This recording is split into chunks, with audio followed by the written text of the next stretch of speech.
Hey guys, welcome to Silver 1 Zerg. Silver 1, dude.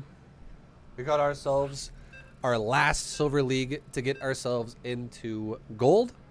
So, again, everything we're doing, it's all the same. We're just doing everything a little bit faster. We're always trying to maintain a little bit of a quicker gameplay than we always do previously. Just keep slowly increasing the speed. Again, if your average can be around 10 minutes and 30 seconds with the max, you're doing wonderful so far. Just keep it up. And yeah, it's really all it is. Just keep trying your best. Keep doing as best you can.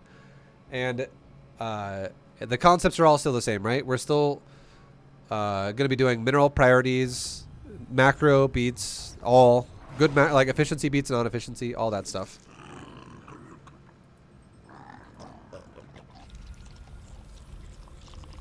Okay, so we got ourselves a hatchery, guys. Nice. We require more. Got ourselves a control group for it as well. We got control group 5 for our hatchery. 5 SD, you know what I'm saying? 5 SD, boys. 5 SD. 5 SD.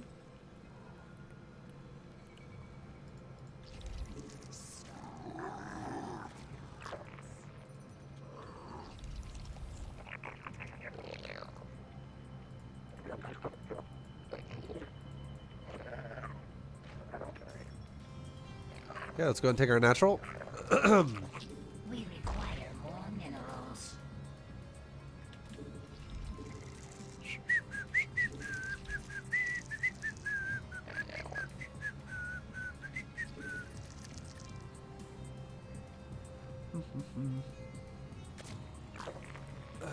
All right. So now we're going to make our pool.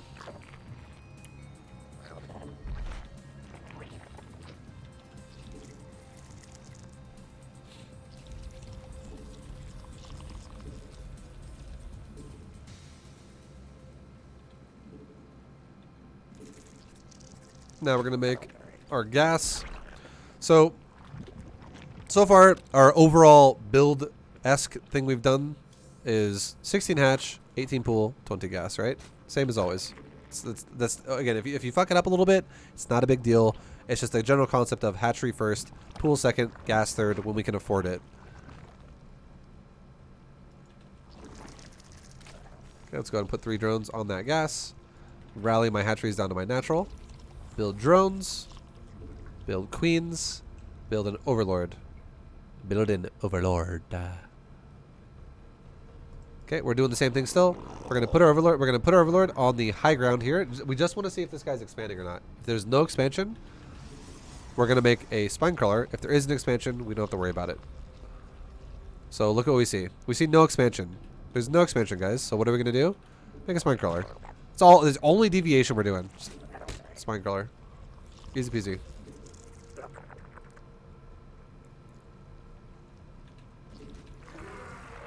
Okay. Inject our hatcheries. Make a layer. Make an overlord because we're getting close to spy blocking. Make another queen. Spend our larva on drones.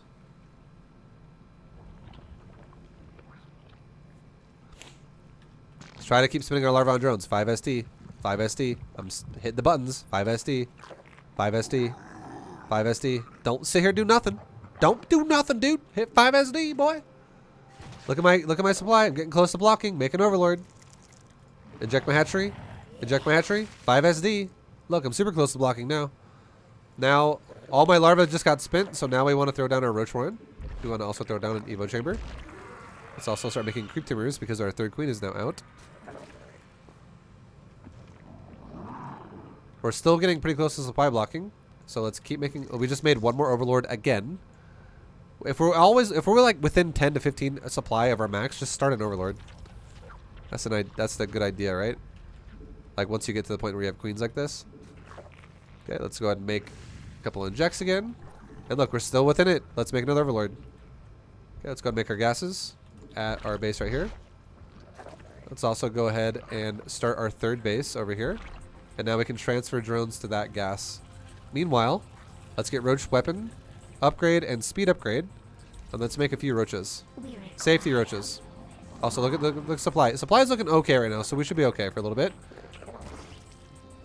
But make a couple roaches. We require more Vespine gas. We can rally all my hatcheries to my third. And we should be done making roaches now, so we can, because we just made like 6 or so. Again, it doesn't have to be perfect. We just made a few. Let's go and start another queen.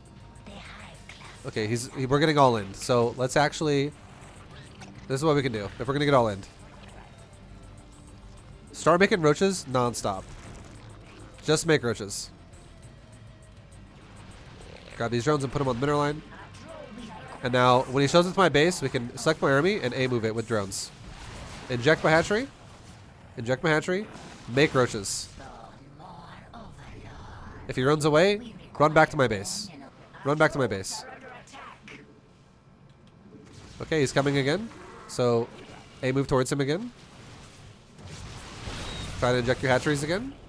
Inject your hatchery again. Keep making roaches. Require more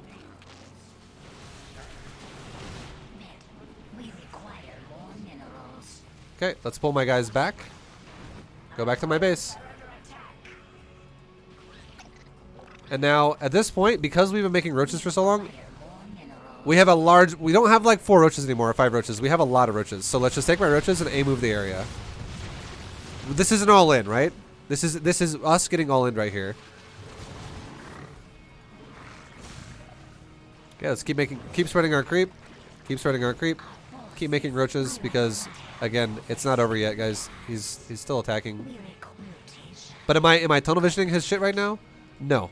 I am not freaking out and going, "Oh my god, only watch the army, never macro at all." We require I am still making units as much as possible. Okay. And now we actually can't make any more roaches because I don't have enough gas, so let's go back to mining minerals and let's fix our economy.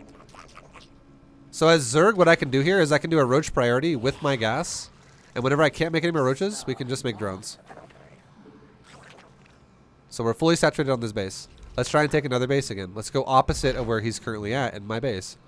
Let's go down to bottom or down to the base above my natural. Okay. Get some more drones for these gases. 3 drones for that gas. mineral field. 3 drones for that. Okay, he's attacking me, so let's A-move with my roaches. And let's, once again, continue to make roaches. Let's make a creep tumor. We require more minerals. So roaches are really good at holding all-ins, guys. That's the whole point of the unit. That's why we have it in the build. For situations like this where we're getting all in. Okay, we're making roaches again. And why are we making roaches? The reason why we're making roaches is because, you know, the attack... Okay, well, now we don't have to make roaches anymore. Now we're fine. The reason why we're making more is because we just sent our army to A-move before, and we don't really know how it's going to go yet. So we're just playing it safe. But now that we have... Because, again, this is what the Roach Warren provides, is its safety versus all-in. But now that it looks like we're okay, we can go right back into now saturating our 3rd base. And now the build falls back into the same loop that it fell into before. Drone to 66 drones. Make Hydras to 120 supply if it even happens now. Then drone to 85. Then make Hydras till you're done. Field depleted. This is harder without Lings. I disagree with you. I think this would be harder with Lings. Like, for a silver player, I imagine they would throw their Lings into the garbage can repeatedly. Kill that pylon. Chad always says some shit that I don't agree with, I swear. I love you guys. Yeah, let's take another base, because this base is pretty much fully saturated. Let's make a Hydra Den. Let's make our Evo Chamber. Our 2nd Evo Chamber. Let's make our gas. Let's get another upgrade on our Evo Chamber that already exists. Let's inject our bases. Spread our creep. Get our gases. We need 66 drones, right? We're at 65. Now we're at 66, so we're good. Now we need to make Hydras till 120 supply. So we're making 3 Hydras, essentially. Spreading our creep at the same time. Mineral field depleted. We can move my army kind of to the center of my base. Rally point all my hatcheries to the center of my base.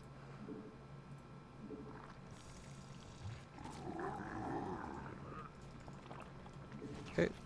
Grab my drones, send them down to my 4th base, make 3 hydras to go to 120, and now drone all the way to 85 supply. Or 85 drones, rather. Not 85 supply. We're almost there. Transfer some drones on this base. Transfer more drones off that base to this base. And we're saturating this base like crazy right now, so let's expand again at the same time because it's going to saturate super fast.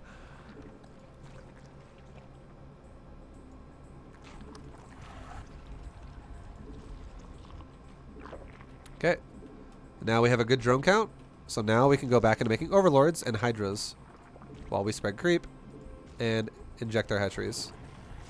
Inject our hatcheries. Inject our hatcheries. Creep tumor that shit. Make a couple of gases. And we're still at 85 drones. Let's re-rally all my hatcheries down to here. Make hydras. Rally this into group 5. And now we're just making hydras, guys. We're just trying to make hydras, inject hatcheries, and spread creep. Spread creep. Spread creep. Spread creep. Spread creep. Spread creep. Also, here's a cool trick. Since creep tumors give vision, you can actually weave a creep tumor like a snake through bushes like this, like how I just did there. Now it'll give vision up to this way. And I can put another creep tumor there, and then it'll give vision out all the way through here, and I can put a creep tumor from there down to like there, and it'll give vision over here. You can just weave through the bushes with creep tumors like that. So this game is one of those games where I would say it's not a big deal if you don't hit the max at like 10:30 and you're like, oh, I'm late. We did get all in for a while, so it's okay. It makes sense why you didn't max out at 10:30 if it was a game like this. It's only games when it's passive, which we should be aiming for that threshold. Okay, let's grab our queen and let's have it start injecting this base down here. Max out. While we're waiting for those hydras to spawn that we just maxed out on, let's have 1 roach go on the left side and 1 roach go on the right side and just check for bases. So those, we just sent those roaches out to go check for economy, like where the nexuses are located, beyond what we already know. Let's keep spreading our creep.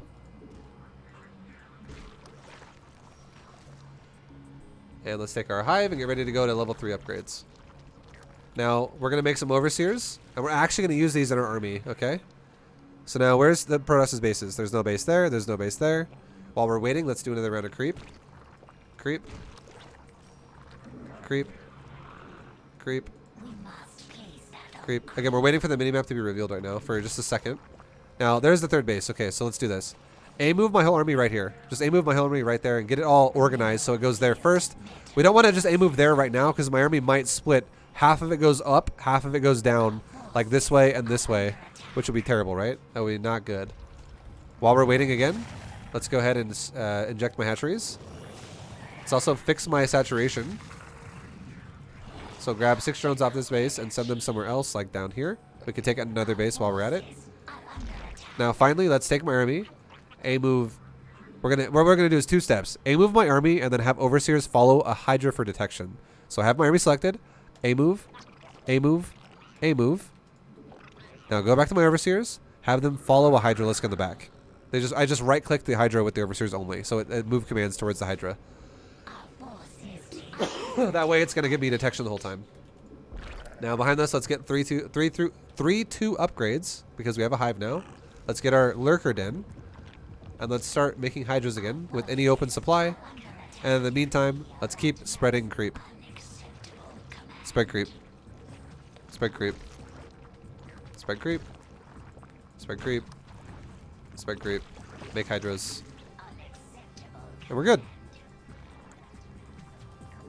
Inject our hatcheries. Inject our hatcheries. Inject our hatcheries. Inject the hatcheries. And there we go, boys. Just seeing right before the fight. Like, so, again, this is one of those ones where it was aggressive, so we'll go through it a little bit. Definitely an aggressive one. Hope I give someone a smile. A smile costs nothing, but creates much. It enriches those who receive, without impoverishing those who give. It happens in a flash and the memory of it may last forever. It is rest to the weary, and sunshine to the sad. To the sad. Tee-hee. Tee-hee. Thank you very much for the $1 dono. Hit fam. Thank you, man. Much love. That was beautiful, dude. That was very true and beautiful at the same time. All right, so our opponent's pushing us with a 1 base, right? This is a 1 base all in, guys. This we didn't see the natural, right? That's all we did. Oh, no natural. We take a spine crawler now, and we do our build as is. He shows up and kills my 3rd as I'm making drones for it. Let's see this. So I'm starting drones for my 3rd base, right? Drones are started for the 3rd base. We made our safety roaches already, and now we're making drones for the 3rd base. Now the Protoss is killing my 3rd base, and my drones come over here, and they're trying to mine the base, and they just die. The hatchery also died. We didn't cancel it. It's okay. Obviously, if we microed it a bit more, we could definitely have done more there. Cancel it, pull the drones back. Things like we actually pulled this set back. But look at this. Protoss shows up, and it looks scary, right? You're like, oh, dude, this Protoss is fully all in right now. Army supply. Protoss has 26. Us as Zerg, we have 24. We're not even like that bad off right now. We're very, very, very close to what he has. And he's the one who's all-inning with no natural, and we're the ones who have a fully saturated natural. Thanks to Vibes B2GM, I made it to Diamond 3. Can't wait to see how far he'll go after this year. Hell yeah, Mr. Blaze Monster. Thank you very much for the 100 bits, dude. Much love. So now he shows up, and what do? All we do is we select my army, attack, and we also green box our drones here, and we attack. The reason why is because even if I lose all these drones, guys, I'm still okay. It's not like, oh, well, you're dead then. Now, if he kills my whole army and all my drones, and this army's still alive, and all my drones and units die, then yes, I'm going to die. But what happens if I only fight with my army right now versus more... He has more actively there. I have a lot of my army tied up in production right now, and like eggs, for instance. That's like 12 supply right there in eggs. What happens if I don't pull my drones is if I lose my DPS units, my damage per second units, like roaches and stuff like that, if they die while my drones are mining, well, then nothing can protect my drones anyways. And this guy, however, if I pull my drones and I lose all my drones, which protects my roaches, while my roaches are fighting behind the drones, if the roaches live and the drones die, and it's enough to like overpower the fight, because again, this guy is all-inning us, then what that does for us is it now opens up an avenue for us to then rebuild drones. And we can just fix what was lost really fast because we already still have the natural and he doesn't even have one started yet. So it's really easy. It's really easy to recover, essentially, is what I'm trying to get at here. So pulling the drones is 100% worth it at this point in time. Thank you, Windfall, for the 14 months, man. Thank you, thank you. Another B2GM. Damn, Vibe never sleeps. That's right. I know, these are really time-consuming. Thank you very much, though, dude, for the support. So we attacked him, and then he was running me back all the way, and we decided to... Here's why we pulled back, okay? I don't have a ton of roaches right now. Also, he was pulling me off creep. He was also pulling me back to more warp ends. Like, he was just running away from me. So instead of chasing him all the way across the map, we just chased him away from our natural, and then green boxed our army and like right-clicked the mineral patch and went back to our natural. Because what this does as well is it's buying us time to make more units. Because here's the thing. We are producing units at a faster pace than him over time because we have 2 bases to his 1 base all in. So we definitely have the ability to make more units than he does. Mr. Blaze Monster could have just intentionally lost games and gotten masters. Thank you, Spiral Out. Much love, man. And now our roaches kind of spawned here, and now we're taking a bit more of a fight because we have more army. We're not really using it properly. Again, that's okay if this happens to you. Look, you can still make it work, right? Definitely try to use it if you can. But if you fuck it up and you're like, whoops, it's okay. It's not the end of the world. We'll just pull back as well. When he gets kind of off creep, we'll just pull back. We don't want to go too far. So we start pulling back. And we go back to mining. And what are we doing? We're still building units. Look at the supply throughout all of this. We're still maintaining a humongous lead. And now, here's the thing. All we did right there while we moved the drones back and forth for a second, where we like, drones attack. Okay, he's running me pretty far away. Drones, go back to mining. Okay, he's here again. Drones attack. We kept using the drones when it looked like my opponent's blob of units was bigger than ours. Like when he first showed up, that was like 12 stalkers and like 2 adepts and a zealot or something. And we had like 6 roaches. That's definitely a bigger blob of supply for Protoss. But now look at the blob of supply for Zerg. We have 16 roaches, guys. We have a lot more roaches than we did about 30 seconds ago. Because in the time where we went down and up a couple times with our drones, roaches were spawning out of the base and popping into the game. And we definitely lost drones in the process there. We lost 17 drones right there. That was, none of our roaches really died because the drones were the ones that were dying, which is what I was talking about earlier, where if roaches die, nothing protects your drones. But if your drones die when you're outnumbered in supply, because you're getting all in when you're playing economy style, if your drones die, your army actually manages to now start surpassing your opponent's army. And while that phase of the game starts happening, you then start remaking drones, and you can recover really fast. And even though we lost 17 drones, look at the economy. We're still ahead by 6. It's not even like negative. Like a lot of people would see that and be like, oh, we're so dead now.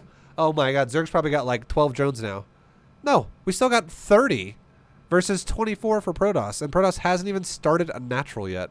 So he doesn't even have like an indication of going beyond this. Like this is all in for him. If this fails, he's fucking dead. So now we're in the phase of we have a lot of units, a lot of roaches. So now we can start just making roaches because we're getting attacked heavily. And I don't expect you to know if you're going to win or not win this fight right now. So in the sense of that, it's just, okay, well, now I have a blob of roaches. And like my blob of units looks about as big as his blob of units. Now you're more than welcome to not pull your drones because you're not getting outnumbered as, you know, it's not like, oh my God, you have way less. And while you mine minerals while your roaches fight, just keep making roaches. And you'll outproduce him because you mine more than he does. So now again, this is a pure A move, right? It is a pure A move. The biggest thing we did during this whole fight as well was we kept injecting our hatcheries. We never stopped injecting our hatcheries. If you're a silver player as Zerg, I guarantee the biggest problem you're going to have is you're going to get into a situation like this and you're going to go, oh God, fight, fight, fight, fight. And you're going to be like, I'm trying to move my army in and out, in and out, in and out, in and out. Oh God, fight, fight, move, fight. And you're going to be like, wow, for the last 2 minutes, I didn't inject my hatchery. Whoops. And you're going to die if you do that. Like, that's totally going to kill you. So make sure you keep macroing. Look, I'm injecting again right now. I just injected again. And I'm injecting again right now. I don't stop injecting. That is the biggest priority. Look at my units. This is not the priority, guys. Look how bad I'm using my units. It's okay. So I chase them a little bit. Half my army stops. Half my army keeps going. I didn't tell them to do that. They did it themselves. It's something called aggro. Again, we'll talk about more stuff about that with unit control later on. But my army's getting stupid. And now 4 of my roaches are dying for no reason. And that was awful. My army's getting thinned out more and more and more by things like that. But am I realistically? Because look at my supply. I actually have a bigger supply lead than I did when he first showed up at my base. Because I am macroing during this. I am not stopping my injects. I'm always producing units. 5SR, 5SR, 5SR, 5SD. I am always producing. I am not tunnel visioning the micro. Now he shows up again. And I look at the blob versus the blob. I can see the blob with my creep as well, by the way. So it's not like it's like, oh, I just saw it for the first time. I see it the entire time. He's like building on my, like my creep is pushing forward to the point to where I'm seeing everything he's doing. And then my roaches push. They push all the way into shield batteries. And again, it's fine. Because I just have so much that it doesn't matter. And look what's happening in production during this. I'm producing 8 more roaches. So even if all the roaches over here start to die, this is currently 12. I'm making another 8. And then now, once it looks like we've kind of taken control of the situation, and you're like, okay, well, yeah, he doesn't really have any units here anymore, so it looks like he's dead now. You're more than welcome to now go back into making drones, because you have enough roaches to defend yourself. And again, we're going back into the same sequence we went into before. Now the build just reflects back into the normal build. So now we'll times 8 this. And when our build reflects back into the normal build of like 66 drones, make Hydras to 120 supply, make 85 drones, and then go to max supply with Hydras. Like, look at the supply right now. Because we defended that attack, and we even, again, we lost 17 drones in the early game, right off the bat. We're quadrupling his supply at this point. Pretty much. It's brutal. Brutal. It's brutal. And then this is the A move, and then it's just fucking nothing for Protoss. And this is also, look, he's going into Dark Templars now. This is why we have Overseers following our Hydras, because we can deal with people who play like that now. We're trying to incorporate a little bit more into how we play. And he's trying to kill my Overseers with Void Rays and then make more DTs. Playing super slimy Protoss style here. But it doesn't matter because we just have so much. We just have so much, guys. We have so much. And also, just to let you guys know, so the last video I made was on my stream was Silver 2 to Silver, like getting the promotion to get into Silver 1 for Protoss, for B2GM. And I have now been affected by the bug. There's a bug in ladder, and I was affected by it right off the bat, and I fixed it, and now I'm affected by it again, and now I can't fix it because I'm already initiated into my B2GM series. What this bug does is it makes your MMR locked forever. Or like, no, sorry, not your MMR. It makes your league locked forever. So now you guys are going to be seeing me, my MMR is going to move, but my silver progress bar is never going to move. It's going to say bronze 3 like the entire time. It's a bug. So, I mean, we still can get promoted. We still can raise through the leagues and stuff like that. It's just going to be kind of harder to know where we're at. I'll still guide you guys as to where we're at, like in terms of like numbers that we're looking for. But yeah, sorry, I can't do anything about it. It's Blizzard. Their game is a bit buggy at the moment. They haven't patched it. So sorry about that. Anyone who's, because I know there's going to be people out there that are going to be like, why does it say you're bronze 3 all the time? Like with your promotion, it's bugged.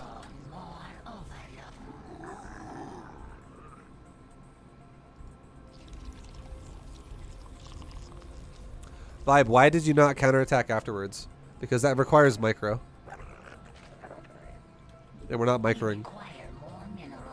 I want you guys to take every concept you think you know about StarCraft 2 and put them all off to the side, and we'll revisit them when we're in Diamond League. Because if you're not in Diamond League, you can't play this game properly. Slash. Yo, thank you very much, D4T. PP. Okay. PP? Cock. Oh, okay, cock. Thank you very much, dude. Thank you, thank you, thank you. Okay, we're getting cannon rushed. Let's do this. Let's pull my drones for this one. You don't always have to do this, but I'm going to do it this time. We're just going to grab a chunk of my drones and I'm going to A-move. I'm not going to micro it. I am not microing it, guys. Whatever happens, happens. I think you'll hurt yourself more than you help yourself if you micro it, for now.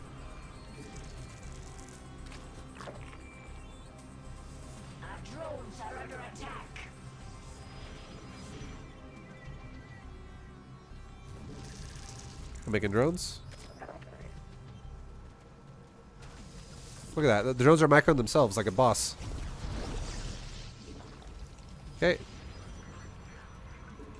Let's go ahead and make queens. We can pull our drones back because they're running really far away from my base now. Kill this last cannon. Okay, keep killing cannons. A-move my drones again. Alright, just go down here, A-move my drones again because he's still building shit. Let's just build a couple lings now. I'm going to build one set of lings and call it a day because he doesn't stop. This guy is not stopping. He's all about cannon rushing me repeatedly. Okay. Now that I started lings, let's do this. Rally my hatcheries to the area. Rally my eggs to the area and let my lings just deal with it. Fucking let the lings A-move it now. And then I would just go back again into the build as we normally would do it. So here's the thing. Here's the thing. Here's the thing. Let's go back now and look at this really fast. Here's the thing. If you want to use drones to stop a cannon rush, you need to stop the cannon rush right away. If you realize the cannon, it will be done by the time your drones get there, or if it already is done by the time you see it, and you're like, okay, I'm going to pull drones now, you are never going to win that fight. Just know that. It only ever works if you see the cannons going down. Like, let me show you. Let me show you.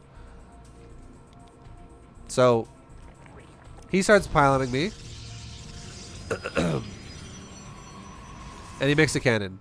If I were to realize this is happening and the cannon was already like that far done, like if it was this far done, and I just realized that and I was like, okay, let's pull my drones now. And the cannon's at like 60% of the way done. I would definitely die there. Like I'm definitely going to lose that fight. It's not going to happen. It's not going to. I'm not going to win that situation. I'm gonna, like the cannon's going to kill my drones faster than I can kill the cannon, and then more cannons are going to finish, and it's going to kill all my drones, and I'm going to die. But because I leave, this is why we leave a second Overlord in front of our base, by the way, guys. Second Overlord, remember what I talked about? First Overlord always goes to the natural, then flies back to a cliff. Second Overlord sits in front of our natural to spot shenanigans like this. Now, if the cannons get set up, and we pulled like a chunk of drones, we're talking about like 10 drones, like literally 8 drones, 9 drones, 10 drones. Again, doesn't have to be perfect. I just pulled like a little bit more than half my mineral line. I green boxed the top half and I went go attack. It was like 10 drones or so. Like how many drones did we actually send? I sent 10 drones. And I A-moved it. And I A-moved it way before his cannons were already like that far in. My drones are already here and the cannon's only right there. It's like not even fully into it yet because that bar is still kind of like faded. It's not fully shaded into it yet. It's still faded right there a little bit, which means it's not complete there yet. It's still progressing forward. So we like it's probably, if I had to guess, I'd say the bar is legit like probably like right there. It's just before the line for like real progress. Because again, the bars like fade in, the hit point bars. But yeah, now let's go back. Let's go back. Let's go back, right? And let's look and see. Let's actually look at the micro, right? I microed nothing, but let's see how good drones did when I didn't even touch them. Drones, AI. Let's look at the computer. How good did the computer play for me? Okay, so I grab my drones and I go, A move. Computer, how good are you? Let's watch. I don't touch anything. All I worry about right now is spinning my larva.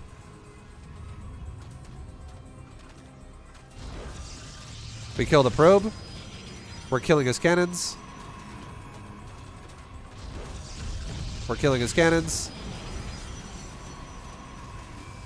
One of the cannons finished.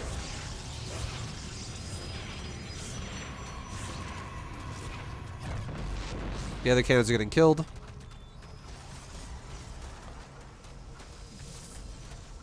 Like, these drones are doing a great job by themselves without me doing anything. They're doing a great job. I don't have to touch shit. Like, that was a nice, that was overall a pretty nice defense for like AI just A moving, right? That was pretty good. I'm still in a definitely decent position. Now my pool's done. And now, if this guy is going to never fucking stop and he's just like, cannon, cannon, cannon, cannon, I could just take my hatcheries and I can rally them to the area where the pylons are. And I can start making lings. And I can also make queens. And why can I do that? How come I can do that? Because I didn't stop macroing. I still made the pool. I still kept making drones during the cannon rush. I have a good economy, roughly. Like, it's not like I'm mining with 4 drones right now. Or 5 drones right now. I'm still mining now with 12 drones in a second here. So my economy is looking solid overall for all things considered as to what's happening. And now all we're doing, if we had the idea here, if we have the idea right now to go, okay, well, fuck this guy. He just keeps making cannons. We can make a couple lings. Like, make 4 lings. Make 8 lings. Just make a few lings. Like, so what I mean by that as well is 1 larva counts as 2 lings because 2 lings spawn out of 1 larva. So I can make like 2 to 4, anywhere between 2 and 4 larvae of lings. Just a bit of lings. And I can rally them down to here. And I'm not going to micro them either. I can like select all army A move to the area as well if I feel like the lings are misrallied. That's fine. But I don't need to micro the lings at all. And I'm fine. And all I'm doing in the meantime, if I decide, you know what, I'm going to make lings, I can just have my drones keep killing the cannons until my lings spawn. And once the lings spawn, because otherwise if I just make the lings and let his cannons build, then my lings might spawn and cannons might be done, right? And that's going to be a fucking problem. Because then suddenly when a cannon's done, it can actually kill shit pretty fast. So if I actually kill the cannons while they're building, and then my lings come out, and then if he tries to keep starting new cannons when I have lings out, there you go. Like, the lings will keep killing all the cannons indefinitely, and the probe will die, pylons will die, all that shit.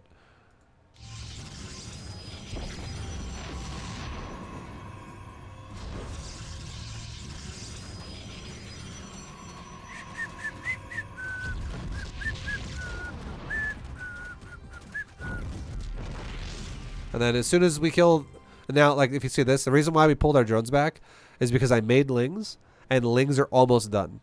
They're only 7 seconds from popping out of the eggs. They're very close to finishing. And now I'm going back to full mineral income here with my bases. And now we should be taking a gas here pretty soon and going back into the build as we did it before. And now the Lings, like I said, they stop the annoying cannon rush. So you can make Lings as well if you're getting really all in aggressively really fast. That is always an option too. But I hope this makes sense. Just know, I do think 100% the place where a silver player would fall apart in this game is right here. Right now is when a silver player on average would fall apart, because they would never make another drone over 7. They would never make another drone. They would just sit there with larva. And instead what they would do is they would maybe also over micro their drones. Maybe they would chase the probe way too long and they would let the cannons finish and stuff like that. I really do feel like this is where a silver player would throw the game, because you would try to over micro the drones and you would stop macroing. Vibe is trying to keep potential good players down by telling them to macro when he knows the real pros only micro, no macro at all. Yeah. Thank you, D4T. Thanks, dude. And then we'll fast forward it to the end again. And we'll just see resources lost and in total everything. So look at that. We lost 2 drones. No micro there, really, guys. The only thing I did was I told my drones to kill the last cannon after the first set was auto attack down to death, and then we went back to our natural to look and see how it was going, and we were like, okay, cool. My drones are chasing the probe, and he just made like 2 cannons, and if we don't go back and kill those cannons, they'll finish before my Lings come out. So we took our drones and went, hey, go kill those cannons, and then go back in my minerals. And that was all we did. That was all we did. Wasn't that bad. But again, during the stressful point when it started, I just A-moved it and let it happen. We just A-moved it. And here's the real thing. Even if we didn't kill the cannons, if he made cannons down here, here's a big thing to know. Cannons that get made down here are out of range of the hatchery. They can't even shoot the hatchery. So there's no pressure. It's just more of like a glorified contain. It doesn't actually kill my expansion. The only cannons that needed to die were here, and they died through drone auto attack. Like from the AI. So and if you lose that game, if you lose a game like that, again, don't freak out. Don't get mad about it. It's totally fine. It happens. Just play another game and try again. We're definitely going to have a lot more ways to defend with micro as we go. But again, Silver League, just don't stop macroing while people pressure you. That's twice now we've been all in. And we just macroed through it. And we killed them both times. And workers are definitely a unit that can fight if it comes down to it.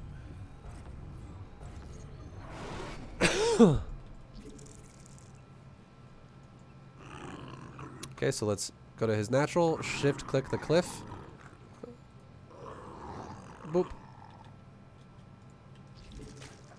Have our second overlord go to the front of my natural. We require more minerals.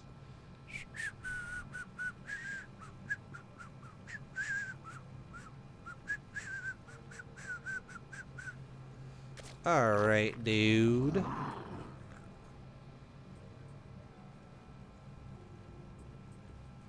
Here we go. Going to take our natural in just a second. Let's go set a drone down right now.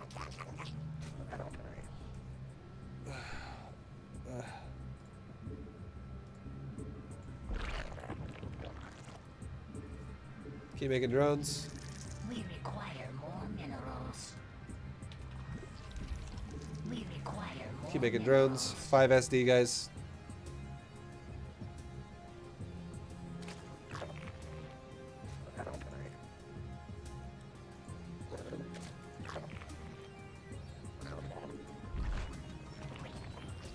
Five SD.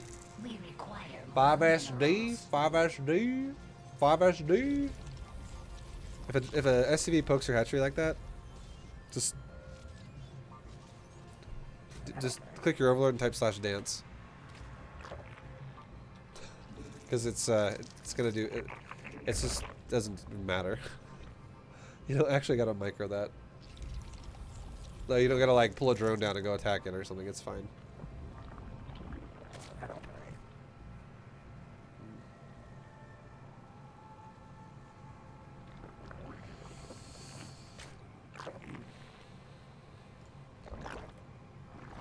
Okay, let's saturate my gases. Or my gas, non-plural. Make an overlord because we're close to supply blocking. Make drones. Re-rally my hatcheries to the natural. And grab one drone and send it to the natural. Whoops, I hit stop. Go, go, go. Look at my supply again. We're going to have a little bit open, but again, we're still close to supply blocking. Let's make another overlord.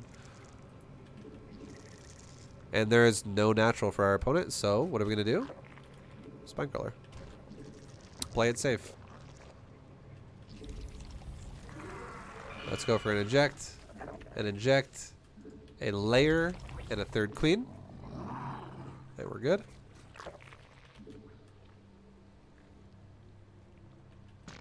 Let's make another overlord because we're getting we're within 10 supply again to blocking, so we don't want to block. We're watching our money, we're watching our supply, we're hitting 5 SD a lot while we do it.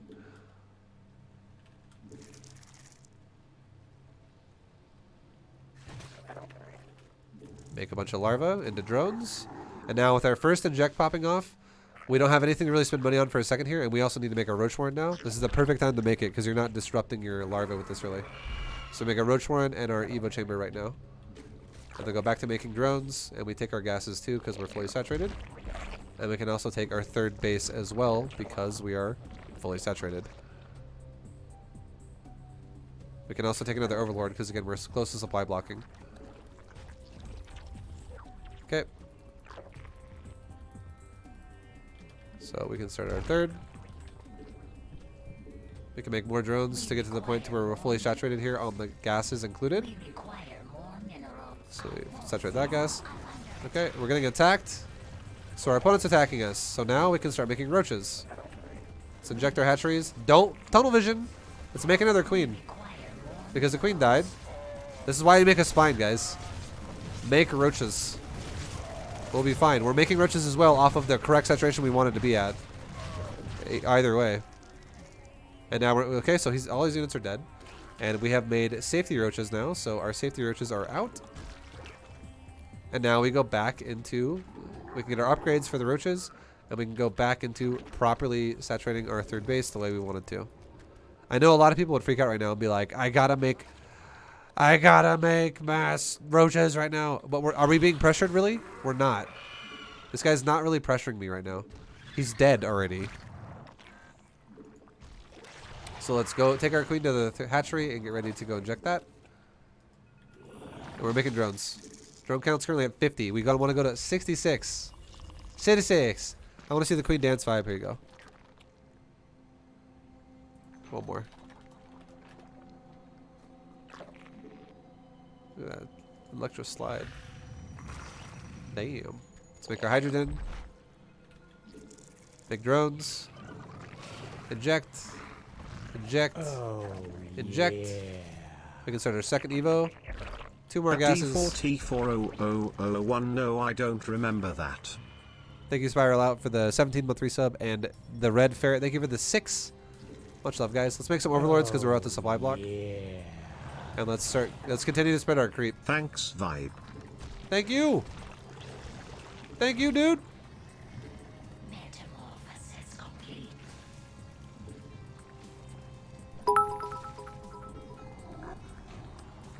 That Overlord dancing was one of the best things about the series so far. Yeah, right. Thank you, Praetor. Much love. Let's start Carapace upgrade. Let's take our gases at our third base. Let's take another base from our third base. Let's also take 3 extra drones and send them somewhere else we need to go. This base is good. This base needs 3 on the gas, so they're perfect. Mutation. So inject our bases. And now let's make hydras to 120 supply. That's the goal, right? So we're making hydras. We're at 114. We need a little more. We also need some more overlords. Spread our creep. Make some hydras to 120 supply. Again, why am I making hydras to 120 supply? For the same reason why we make the roaches once we're on 2-base saturation. Which is, if this guy attacks us, it's something we can start the defense with and make more during the fight if need be. Otherwise, it's like a safety net. Zerg is the only race that can't make an army while making units. You have to sacrifice one for the other. So this is a way to do it without being super broke all the time. And now look, I've started making drones. I'm not at 85 yet, but I'm getting attacked again. Let's select my army. Let's attack towards that. If I feel like I'm not confident that I'll win that, I can make more Hydras. But if I feel like I'm confident that I will win that, I can keep making drones. And if you don't know, I would recommend you make Hydras until the fight's over. It's really all it comes down to. Okay, let's keep injecting, keep injecting, keep injecting. We made some more overlords so I can get closer to maxing out.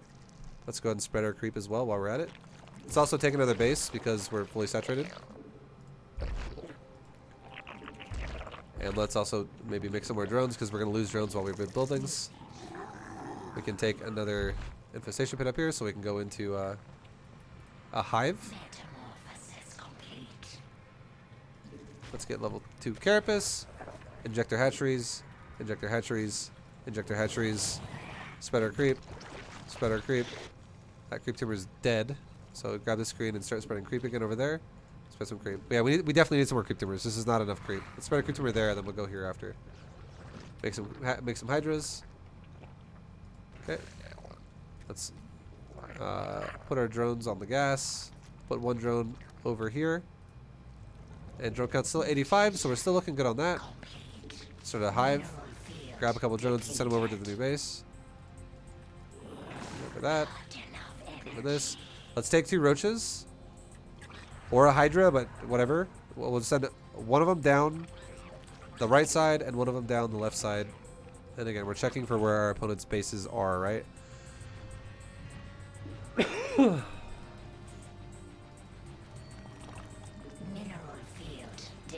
Okay. Let's make another couple creep tumors so we can keep controlling the map with our creep spread. Okay. Injector hatcheries. Injector hatcheries. Injector hatcheries. Spread the creep again. Okay, go from the top. Spread the creep. Spread the creep. And look at the mini-map. What have we just found out on the mini-map? We just found out that this guy's on 2 bases. Because nothing was on the right and nothing was on the left, and our roach died before it got into his natural. So maybe he's on 1 base, probably on 2 bases. So I'm expecting 2 bases. Now we're on a hive. Let's get a lurker den in case this turns into a base trade. So we don't have to use it, but we might. Let's get a level 3 weapon upgrade, and we're almost ready for a level 3 armor upgrade. Let's finish maxing out right now. And now let's take our army. Once those last hydras spawn, so wait until you hear that, like, wait until you see your eggs pop or hear the hydras go. Just let them pop and then we'll go. Also, let's make some overseers. Same thing we did before. What if this guy has a cloak unit, like banshees or ghosts or something? I love when you say saturated. Saturated. Make sure you're saturated. Okay. Take my army. A move. A move. A move. A move. Control click my overseers to only select them. Click on a graphic of them. Drag my camera down to a hydra and right click one of my hydras. So now the overseer is going to follow one of these hydras. Now go back. Inject, inject, inject. Inject, inject, inject. Inject, inject, inject. Start a level 3 carapace upgrade. Spread some creep. Spread some creep. Spread some creep. Spread some creep. Spread some creep. Spread some creep. Spread some creep. Spread some creep. Spread some creep. And then now at this point we have a lot of active tumors, so this queen right here could become a new injector again for our 4th base.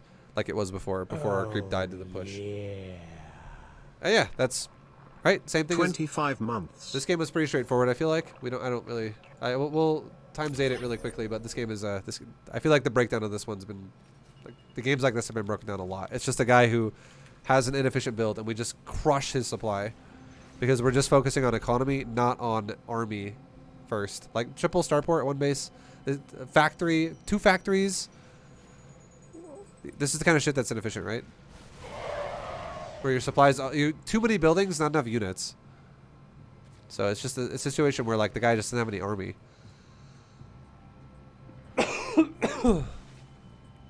And yeah, anyways. The push is going to just be a steamroll. Sorry. And here we go. And it's just death. It's just like, you know, it's like 15 units trying to defend 50. It doesn't work. It doesn't work. It doesn't work. It doesn't work. You can't do it like that. You cannot do it. You can't. Get coins at rally.io. Ethereum. Thank you very much for buying $1,000 of Vibu coin. Again, I don't know if that's a real person or not. And also, anyone who's like, "What the fuck, Vibe?" That's not a donation. So I have a cryptocurrency called Vibu coin, and he just bought 1,000 Vibu coins worth of Vibu coin. So it's his. It's actually his Vibu coin. It's not mine. I mean, it's my overall my coin. It's my crypto, but. If you guys want to know more about it, you just go to my stream and type exclamation coin on my stream page, and the bot will link you to more stuff about it. But yeah, no. So he Ethereum owns the Vibe coin. It's like he just bought Bitcoin essentially, or like bought like Litecoin or it's any other crypto. So before anyone shits their pants and is like, Vibe just got $1,000 dono. It wasn't $1,000 dono. It was not.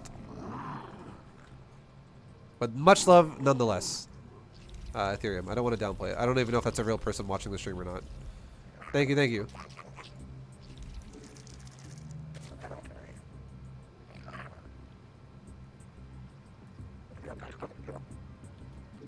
We require more minerals.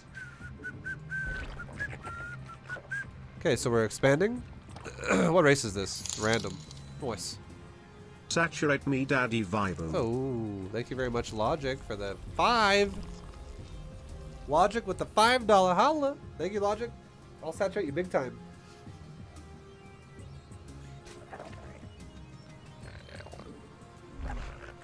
Logic, just you wait until we get in diamond, okay? We'll be saturated big time. Your middle lines will be so saturated.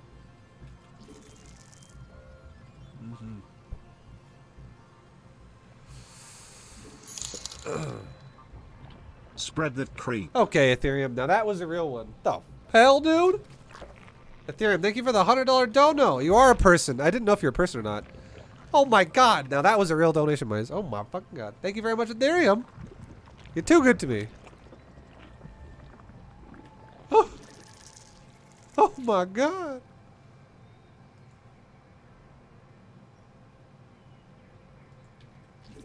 Spread that creep. Big time. Yeah. I legit feel sorry for that Terran. Legit feel sorry for that Terran. Why? You know, anyone can do this, guys. This is not. It's about. It's like, you know what it's like. It's like this. You know, this is basically what this series is in bronze to gold, or sorry, in bronze to platinum. I'm gonna give you another analogy. Okay, this is another analogy time. Also, RI 1977. Thank you for the 59-month resub. Let me give you guys another analogy. Imagine you wanted to learn how to play chess. I feel like a lot of people know how to play chess, but imagine you didn't know how to play chess. And you sit down, and you don't know anything about the game.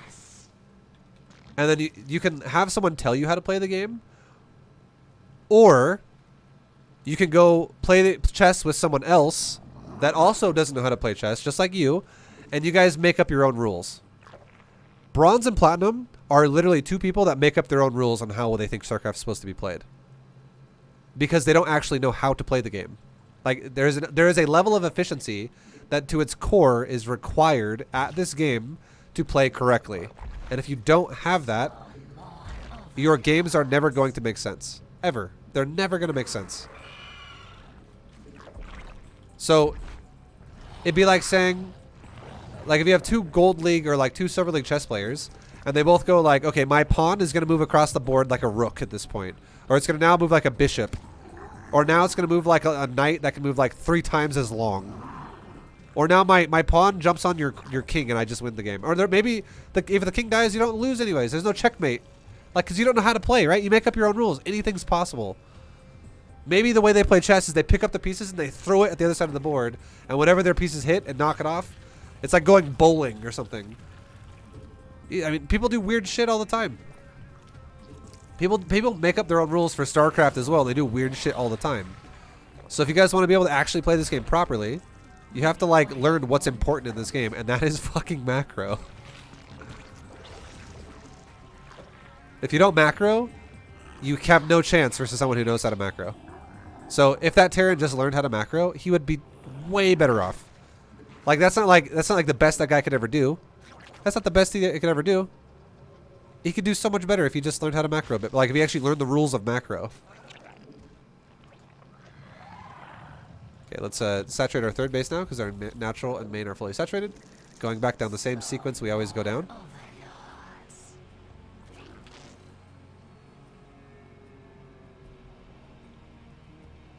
I know how good you really are now. Mix in some micro. I'll mix in micro in Diamond League.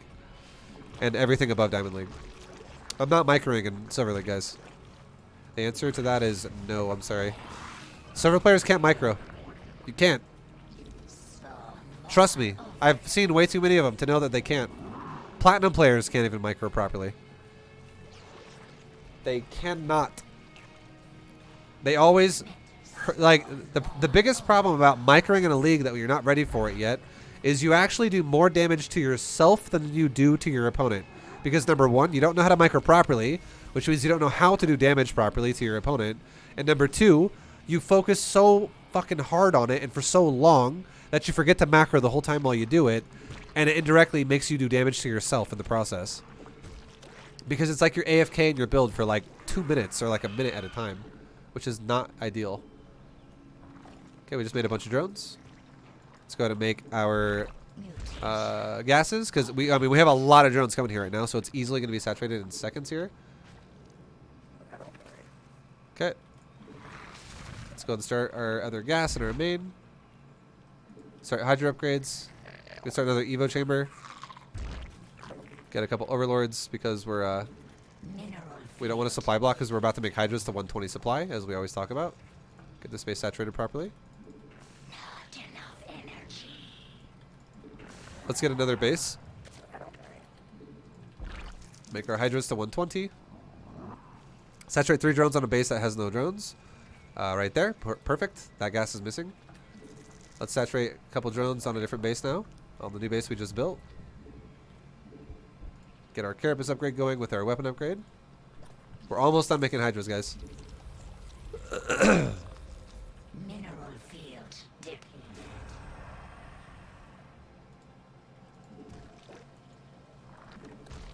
Okay. And now we're making drones.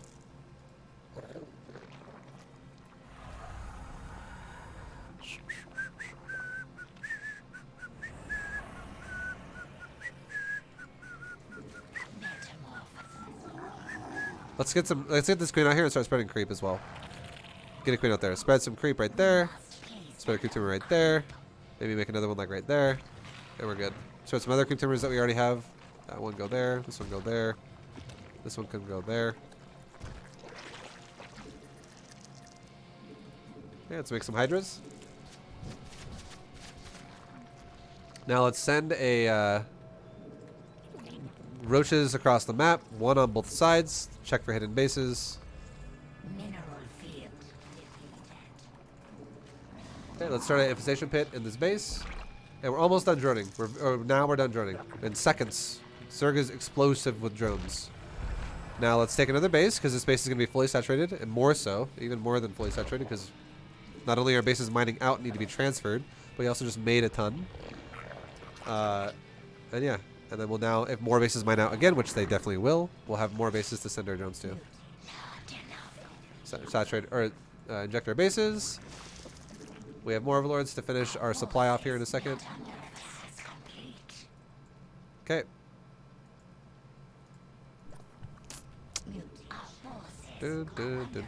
Now let's make a hive. Let's make a lurker den. So we can, again, if this game turns into a base trade, we have a lurker den to work with. Let's go to make a creep tumor. Let's make a creep tumor. Let's make a creep tumor. Okay, he's attacking. So let's select my army and attack in the area. Attack right over here. Make hydras. Let's make another queen so we can spread creep with it. And also, this guy's got a lot of lings. And a lot of lings, guys. A lot of lings. You know what? Never mind. We'll talk about this more in Gold League. No. Too early. Too early. Not yet. We're close enough as it is, but not yet. Let's not worry about composition. We're not worried about composition yet. No. The only thing we're worried about is does he have an air unit or a ground unit? And there's no air units in that army, so we're not making spores. Let's just fix my economy. Send drones over here.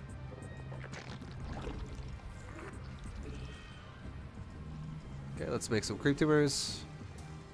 Creep tumor. This queen can make a creep tumor. And now we're about maxed out again. So now let's go and take our army. Let's get an overseer. Get a couple overseers. Let's get level 3 weapon upgrades. Fix my get lurker upgrades because lurker dun's done. And we're out of hive as well. You have to have a hive to do lurker upgrades, and we have both. So now we're starting lurker upgrades. Get the drones moving on a saturated base properly. And now let's take our army now that we're maxed and a move from the left side inwards into his base. Go to our overseers and have them follow a hydralisk. Okay. Now inject in the meantime during this. Inject in the meantime during this. Inject in the meantime during this. Here's a little something from my retirement fund. Thank you very much, dude. GG Grandpa. Too nice. You didn't have to do that. Thank you very much for the 5, dude. Keep it for yourself. You deserve it. I don't deserve it. But thank you. Okay, let's keep making hydras, guys. Remax.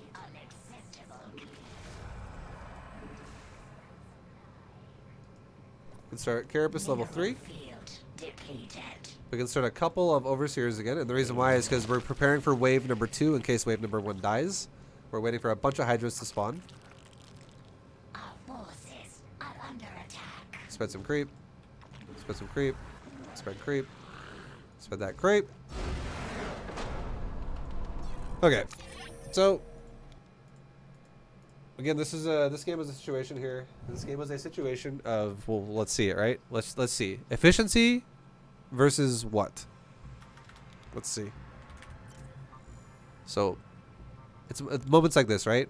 2 minutes in the game and 2 minutes 41 seconds in the game, and one player is already at 31 supply and the other one's at 23. Why is that happening? These things are not, guys. These things are not irrelevant. They're not. It's not like, oh, it doesn't matter. It definitely matters, and it's because we're doing 5SD a lot. 5SD. We're making shit. We're constantly trying to make shit. We're always trying to use what we have. Produce. Don't let the larva sit there forever. Yeah. This is not a good situation when you have like HFS stimulus made for a long day of retail. B2GM is a great way to unwind. Yo, no worries. Thank you very much, Elementalist. I'm sorry that, it was a bit rough, but thanks for the sub, man, for the 9 months and kick back, relax, and unwind. Hell yeah. But look at these supplies. Again, guys, I am not attacking my opponent. I am not pressuring him in any way. I am not making him lose units and make him die. I've done nothing to attack him yet. The only reason why I have a lead right now is because our build is just to its core more efficient. And again, we could talk about people's builds and what makes them efficient or not efficient, as we do all the time. But there are just things about people's builds where you can see it's just chaotic. Oh, yeah. And like, I want you guys to be able to get to a point. By the way, Harry, thank you very much for the fucking 5 gifted subs, man. Vibu gift in the chat for Harry. Harry, thank you so much, man. Thank you. Appreciate you, man. But this is like, for instance, when I coach someone and they're like, Vibe, I'm Gold League. I'm looking for coaching. Please help. And I go, okay. And I literally see shit like this where I'm like, well, your problem is your macro. And they're like, what do you mean? And I go, well, you don't have as much supply as you should at this point in the game. And why? There's no reason. There's literally no reason why you shouldn't have supply. Because if you look at the drone count, The drone count right now is at 51 to 34, and the supply is at 88 to 54. And if you talk to someone who loses games and they don't know why they lose, and their reaction is like, "Well, should I have nidused faster? Should I have done a baneling bust on the third base? Should I have done like a train? Should I have done a multi-prong with my lings?" People always resort to this kind of shit, and no. You should have just macroed more because you got, like... Thank you guys for the bits. Thank you, D4T. Much love, man. Also. PP. Okay. Thank you. So, here it is, right? This player puts himself in a situation just because the build itself is, to its core, inefficient. He puts himself in a position where the only way he has a chance to even possibly even the game out at this point, not get ahead, but necessarily even the game out or maybe slow me down a little bit while I'm taking a lead, is through an attack. Like, the pressure is on him now for these units right here to kill 17 drones and also to whittle my supply down by about 30 to make this game just about even. That's just to make it even. That's not even like, oh, I'm ahead now. This is the problem of most players in lower leagues, is they always play the game through an aggressive stance, but they're not aggressive really. They always play aggressive styles, but don't use them aggressively. So like, for instance, opening up with a Nidus Worm and then making a bunch of lings and then not attacking me. Everybody does this shit. It's not just this guy. It's not Grozlex only. Grozlex, if you're watching this at some point, I love you. Don't take offense to anything I'm saying. It's literally a silver problem. And again, that's why I make the series. It's the whole reason why I make the series, is to help you guys understand that this is not the way you want to play at lower level. Because if I have a lead by doing nothing but macro, that means that one of us is playing the game wrong. Because the only way that I shouldn't have a lead by doing nothing but macro is if this guy punished my greed with aggression, and if he opens up aggressively, but then opens up, it's like passive aggressively, like it's aggressive openings, but it's done passively, like it doesn't actually attack. You just put yourself behind for no reason, and you're going to be behind all game. So now if we go forward, the supply count is going to continue to deviate, where I'm going to take a bigger and bigger lead. Look at it now. It's getting fucking insane. We're actually doubling supply at this point now. And what has happened? An Overlord has died. It was an Overseer. An Overseer died. That's all that's happened so far. There's no reason for this game to be at 70 supply versus 144, other than the fact that one of the players just does not know how to open efficiently and the other one does. And all of you watching right now on YouTube or on Twitch now know how to open efficiently if you just pay attention to what the series is with macro, which is a mineral focused build, not a gas focused build. See this shit? This is what gas focus does for you. Everyone thinks the gas is the bee's knees. But what gas does to you is it makes you at 70 supply versus 140. So it doesn't matter how good this guy is at microing this army right here. I could be AFK and go to bed right now, and if he attacked my base into this army, my army would fucking dismantle his army. Because look at the units count. It's 32 lings and 6 hydras versus 8 roaches and 15 hydras, and in production we have 7 more hydras on the way, and there's nothing for the other guy, right? Like, our army would manhandle the red army. Easy peasy. It's just, here's again, the supply tells the whole story. It's just a matter of efficiency. It's all it ever comes down to at these leagues.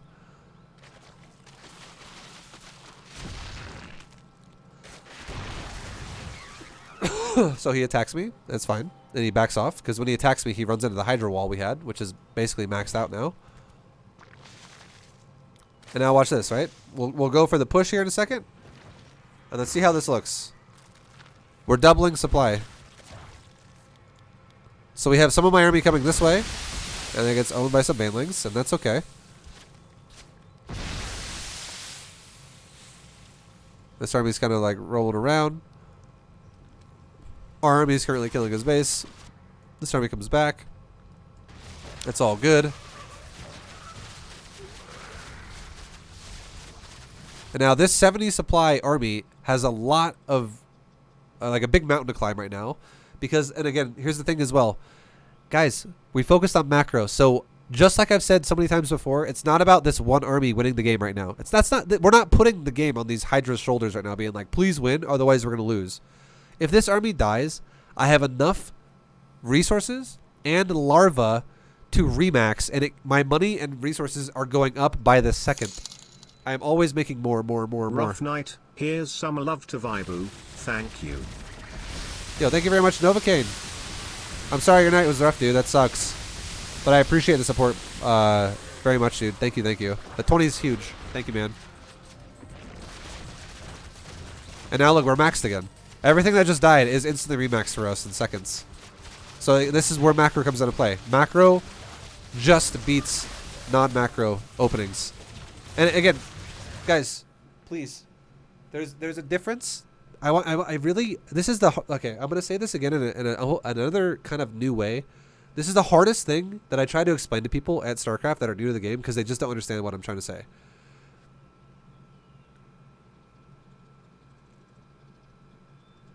Macro is not the same thing as efficiency, okay? You could macro horribly bad and say, I macroed vibe, but I still lost. What the fuck? But if you macro inefficiently, that's not, like, you can't just say because you macro, that means you're playing efficiently. Just because you put a title on it that says, I'm macroing.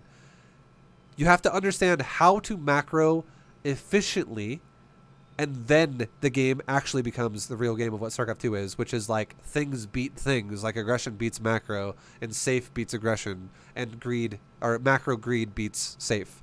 Like, these things become a factor when everybody by default can play efficiently. And what is efficient? What is efficiency? Like, what does that even mean? It means that everybody can do a build how it's supposed to be executed. Like, I'm going to give you another analogy now, okay? I'm going to give you a lumberjack analogy. Or a golf swing. I'll give you a golf. We'll do golf. I'll do golf. We'll do a golf swing for an analogy. Alien Saint, thank you very much for the 9-month resub. Imagine that you have a golfer and he knows how to swing a golf club. He understands how to swing the golf club. And then let's say, in terms of efficient, like, that's macro, right? Like that, or sorry, that's not. That's like efficiency. He knows how to swing the golf club. He understands the body form, and it makes sense. He's done it so many times. He's mastered a golf swing. And let's say he gets to a hole, like a course or whatever, and they're like, you should use like a 3-iron, and he's like, no, I'll use a fucking pitching wedge. Like, he uses, like, let's say there's an optimal way to do what he's about to do with like a club, like he's gonna use to swing at the ball, or the golf ball, and he uses the complete wrong club, but he still makes a pretty good job out of it. And it doesn't matter because he understands the core concept of the game of golf. Like, he understands how to fucking swing at the ball. And let's say now he uses the right club and he fucking destroys it. He does like a really good job. And it's like, well, that's what you should have done. Definitely. That was great. That's like a build right there. Like, he understands efficiency because he knows how to swing a club. And if he uses the right club, that's like the macro build right there, where you not only are playing the game correctly with the build order and things like, or the build choice, but you're all like in scouting and all that, but you're also understanding the core fundamentals of what golf requires.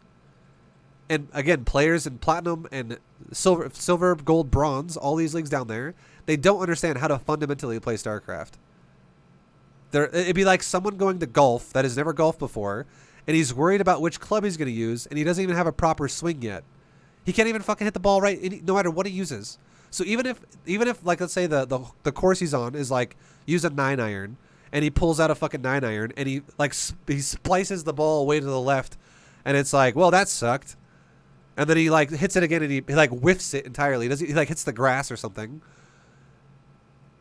Like, that is what you're like in lower leagues in StarCraft. You're not prepared yet for shit above that.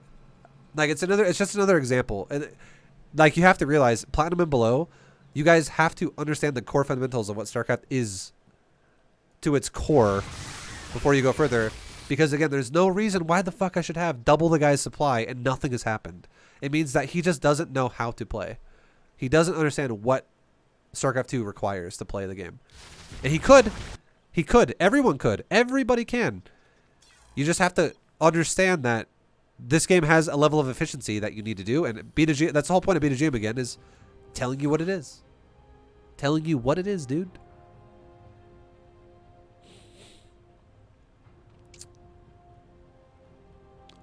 Yep. I hope it's making sense.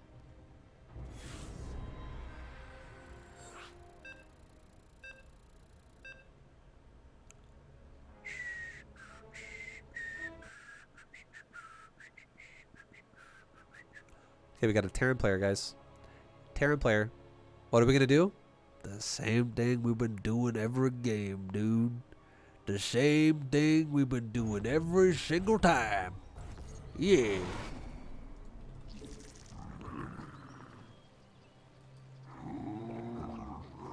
I'm with you, Vibe. I get it. Yeah, you have to learn. I don't get it. Oh my god. You just have to learn how to play the game before you actually worry about the advanced aspects of it. Like, you have to worry about how to actually operate the game before you worry about how to play the game.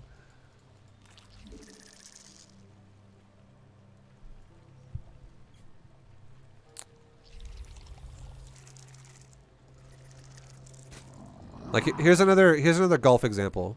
Let's say like Tiger Woods is going to train someone that has never really played golf before. Is Tiger Woods going to be worried about teaching the new guy to golf, things that like he talks with other golfers about on like the pro tour? Probably not. He's probably going to teach the guy how to just have a fucking correct proper form when he swings the club. You know what I mean? That's what B2GM is. It's like teaching you how to have a proper form when you play this game. Like, what do you actually focus on? What should you be looking at all the time? You should be looking at your resources. You should be looking at the middle of the screen and bottom middle, so you can see, like, I can see there's a 1 on the hatchery that represents 1 larva. I need to pay attention to that because I need to use that. I should be looking at the numbers above my hatchery, so I'm not the kind of guy that's like, I have fucking all my drones doing that because my patches are mined out for 10 minutes, and I'm like, oh, whoops. You know, that's the things you should be worrying about right now. How to actually, like, play the game properly. Came from YouTube to drop you a tip for this super helpful content. Thank you very much, Harry. Bro, thank you for the 5 gifted subs as well, Harry. And thank you very much for the $10 dono. You're a boss.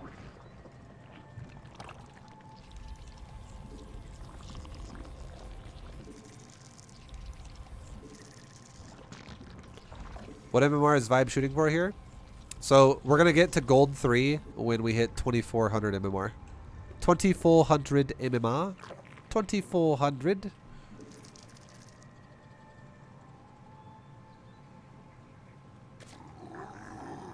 Probably have like another 6 games or so to play.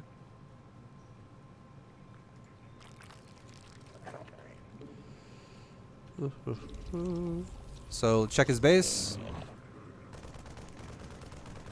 Put our overlord on the cliff, and there is a natural. There is, guys. There is a natural.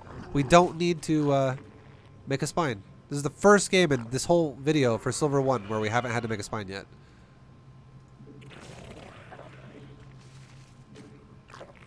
Oops, I don't know why I said that drone so fast. My bad. Make a layer, make a queen, make an overlord.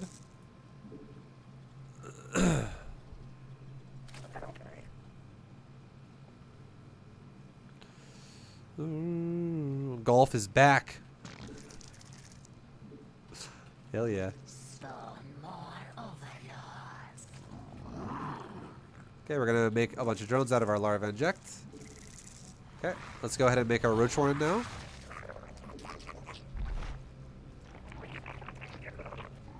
Let's make our gases. Gas. Gecko, you know you love my golf analogies. You love them.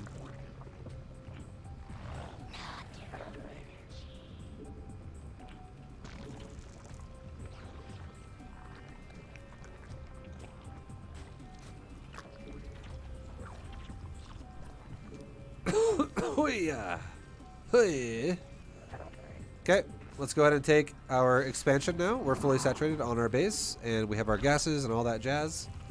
Let's go ahead and get a roach speed upgrade. Let's get a roach weapon upgrade. We require more minerals. Let's make safety roaches. Let's make an overlord too, because look, supply block, guys. We're really close.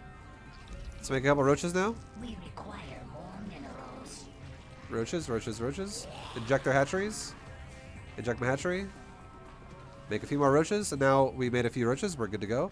Let's rally my hatcheries to my third base. Let's make another overlord because we're still close to supply blocking, and let's make drones. Let's also make another queen. Also, we're constantly always close to supply blocking. Let's make a second overlord. We keep like almost blocking, really close to it. See how we're still almost blocked again. Another overlord's already in production because we're looking up here a lot. We're paying attention. Thanks for the series vibe. Can't wait for Diamond 3 so I can learn how to crawl out of it, haha. Oh yeah. Vibe you from Muta. Thank you very much, 39 Stripes, for the bits, dude. And I got you, man. Diamond 3 will be your time to shine.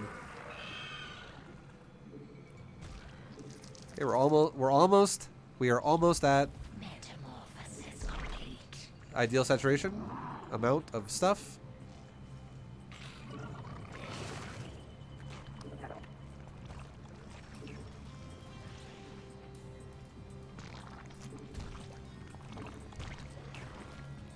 Drone count is now almost there.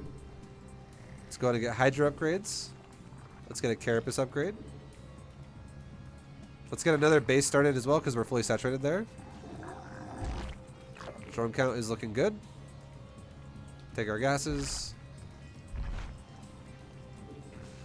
Saturate our bases. I mean, sorry. Inject our bases. Spread our creep. Make a few overlords because we're gonna get. We made like 6 overlords at once right now because we're about to start making more expensive units. We're gonna start making hydras at mass waves. So now we're no longer making overlords like 1 or 2 at a time. We're making them like 4 or 5 or 6 at a time. So we're making overlords a lot faster because our supply is gonna start rocketing up. Because that's what Zerg is. You focus on economy first, and then your actual army supply just skyrockets really fast. So like right there, in just a few seconds, I just went from like 80 supply to 110. Okay. We got our gases saturated. We need 4 more hydras, one more hydra. More Vespine gas. Last hydra, there we go. Now let's make drones on our new base to 100 or to 85 drone supply. 85 workers, which is going to be our stopping point. And we'll only remake workers if we spin them in new buildings after that. And then we'll, be good to go. Make drones. Thank you very much, Sharkle, for the 3-month resub, dude. Spread some creep.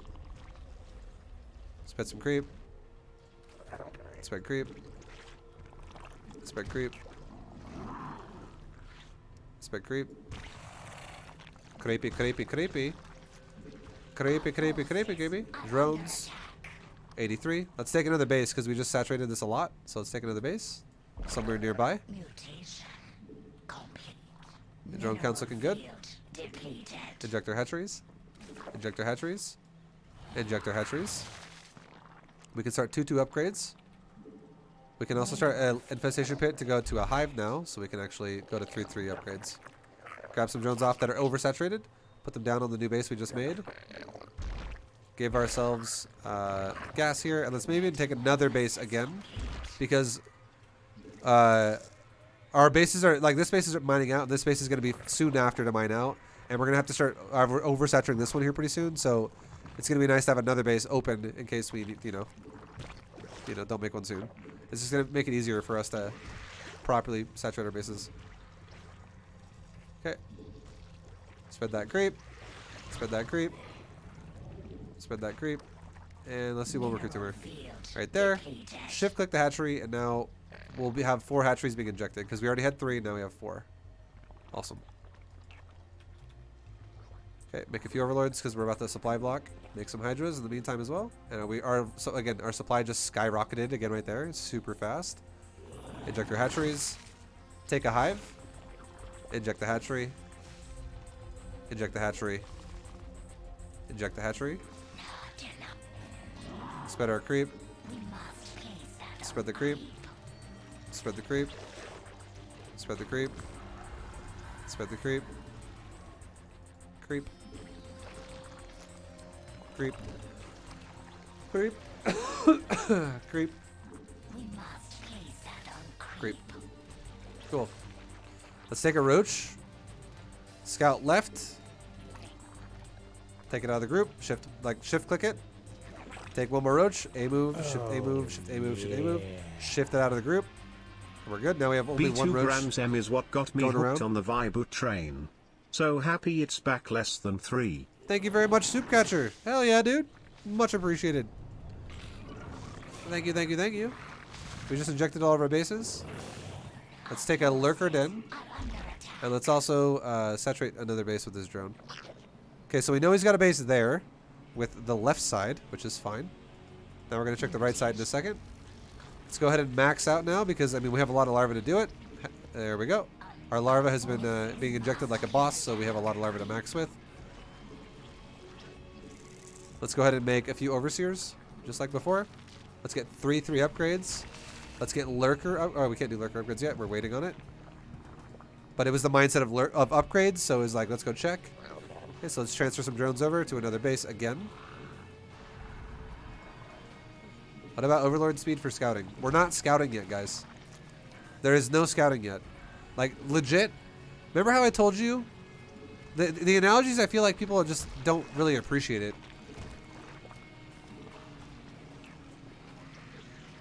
Having someone say, Vibe, what about overlord speed for scouting? To go back to a golf analogy, is like having Tiger Woods talk to someone who's brand new to golf, and then the guy who's being coached in golf is being told by Tiger Woods to like bend his knees, choke up on the club, like swing, follow through. Like he's talking about how to swing the club properly, and then the guy who's like being coached on how to swing the club properly says something like, for instance, so when I'm on the putting green, like what should I be looking for on a sloped angle? Like should I be like going for like a little bit more of a power hit? Should I try and loop it? He's like trying to get super specific about something that's just like, no, don't worry about that. It's not important right now. Just worry about the basics, because the more you worry about when your basics aren't even, the fundamentals aren't even good yet, the more you're gonna fuck yourself over. Like the more it's just not gonna help you. Like what would a silver player do right now if they scouted? They would stop macroing and they would confuse themselves. They'd be like, I don't know what any of this means. And now I'm going to start thinking about what composition I should make, and I'm not sure what that should be. I don't know how to react to things in this game yet and properly. And I forgot to macro for the last 4 minutes or 2 minutes because I was looking at my opponent's base for so long. No. I'm so against it. Like, build yourself up slowly. Scouting someone's base right now that's like shit that doesn't even need to happen until legit like diamond again. There's so many things people just jump the gun on in this game, I swear.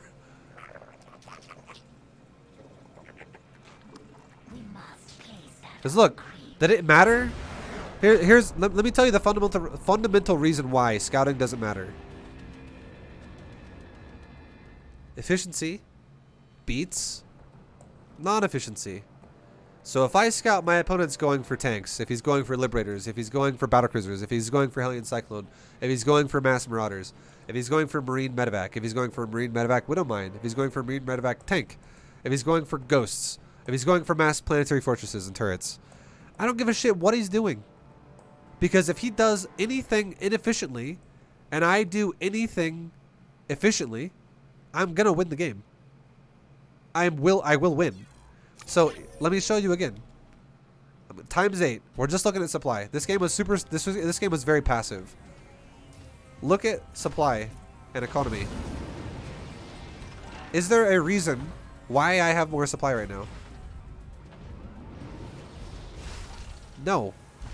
Like there's no justification for me to have this much more supply than this opponent. There is legit no fundamental real reason why that should happen. And why is it happening? It's because his core macro is not efficient. That's all it is. It's not efficient. That's the whole point.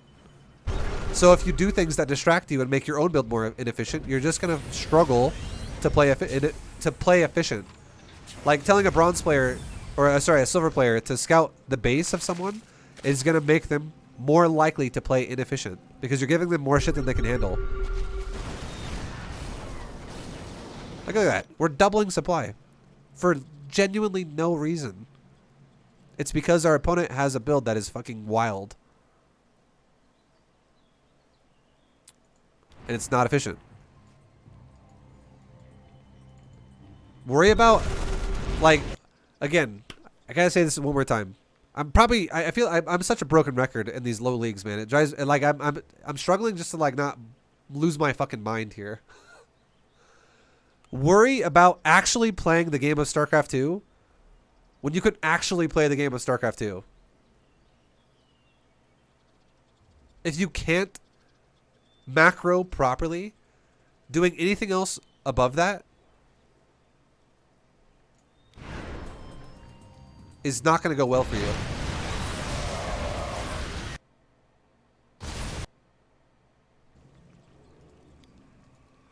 Okay, so here's the attack, right?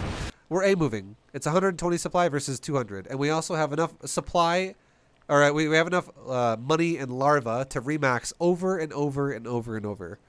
We can remax all day. But do we even need to is the question.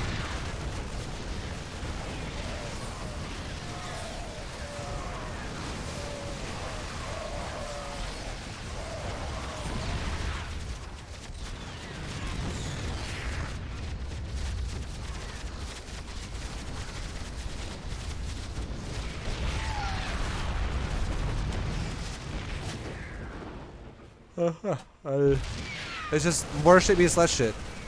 If you can't defend this timing, if you cannot defend this timing, it means you're not ready for anything above what this timing is. Just learn how to make a timing like this. That's it, and repeatedly do it over and over and over. It's like we're like doing the hammer strategy. We're crafting a hammer and we're just smacking our opponent over the head with it every game. That's all we're doing every game. And if you can't actually do that at this pace, get better at it. Because if you can't do this, you can't do anything in StarCraft at a higher level. So this is like step 1.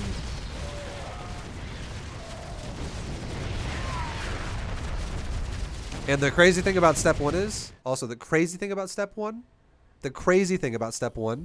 is it doesn't ever end. You don't just stop macroing, guys, in higher level. I swear, people that are like lower level that only want to micro and shit, you have to micro no matter what league you're in. And if you just want to have fun, this is like, let's be real. If you want to have fun, you might watch the series for like 10 minutes and then give up. And you're like, all right, I got an idea. I'm done. But if you want to actually be more competitive and you want to like grow yourself as a player, you'll probably dedicate more time to it and will actually thoroughly like, consume the information that's happening, right? So if you want to have fun, I don't give a shit. That's fun, totally fine. Have fun. But I'm not going to make a bronze GM guide for having fun. Because, I hate to break it to you, that doesn't exist. Like, you can't do only the fun parts of StarCraft 2 from bronze and make GM with that. Because it would be like, literally, let's go back to chess now. It would be like saying this. Let's just say you're teaching chess to someone and you're telling them how the pieces move and they go, no, that's boring. I want to have fun. I want all my pawns to be queens. And you're like, okay. Well, that's not chess anymore.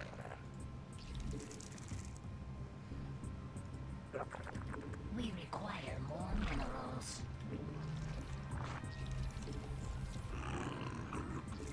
We require more minerals.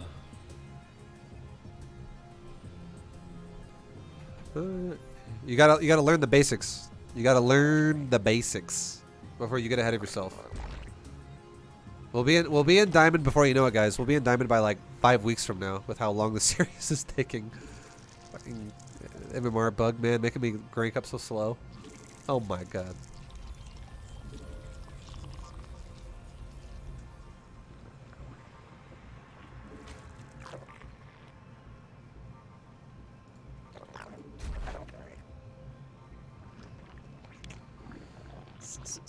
Is Vibe doing a rotation for races? Yeah. I am getting all 3 to GM. And I rotate them.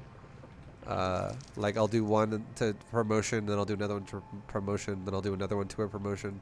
I don't want to do just one race from bronze to GM and then not play it again for like a month and then do another race for Bronze GM and then not play that again for a month because people would be very annoyed by that, I feel like. So would I. I would get tired of it. I like having a little bit of variety while I do this. It keeps me more sane.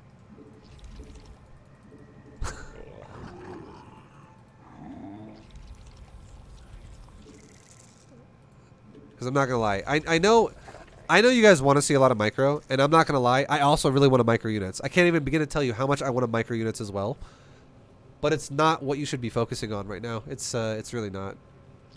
You should be focusing on fundamentals.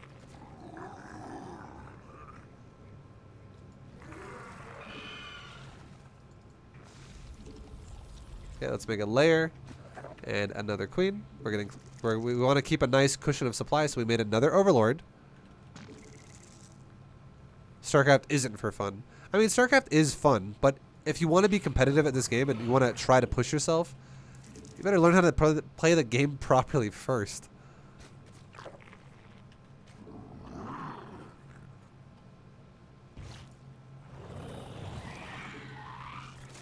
Okay, make drones. Now let's make a roach warren. And why did we not make a spine crawler, guys? Because he has a natural. He has a natural, so we skipped spine crawler.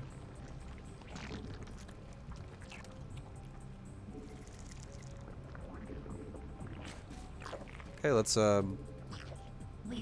make a hatchery.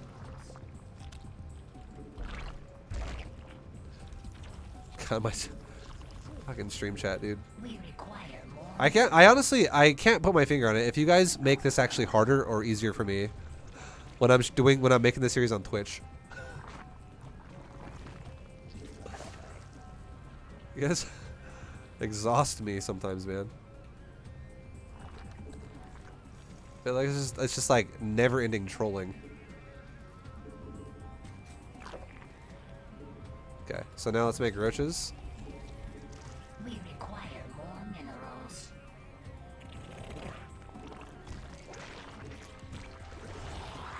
Not enough energy. We make it the 5 roaches. We make it the 5 roaches, guys. 5 roaches. Now we're gonna make injects on our bases. Let's transfer 1 drone over to the 3rd base. Make more drones.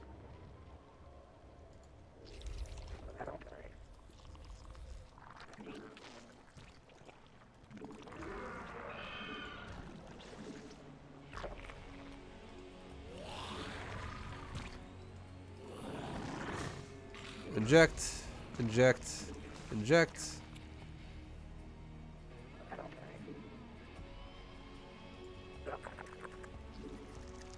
Let's make a hydrogen. Let's make a second Evo.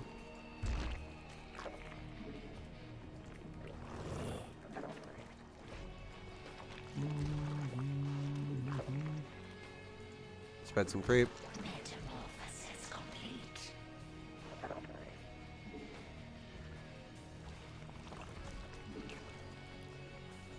Let's take another base. Drone count is at 65, so now we can make a few overlords, so we can go into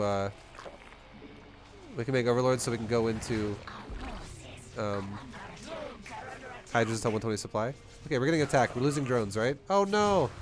Make some drones, guys. Fix the economy really quickly. Look at the amount of drones that are dead. 11 plus what is 16? Plus 5. Okay, now he's over here. Let's attack, move that way. The queen can also do it. Okay, now let's saturate put my drones on my gas to saturate those. Let's get a carapace upgrade on the 1 Evo and a weapon upgrade on the other. Get 3 drones for that gas. And now we're at 66. Let's make a round of hydras. We require more Vespine gas. Mineral field. Is being slower 30 seconds than your suggested max out bad? Yes, it is. Yep.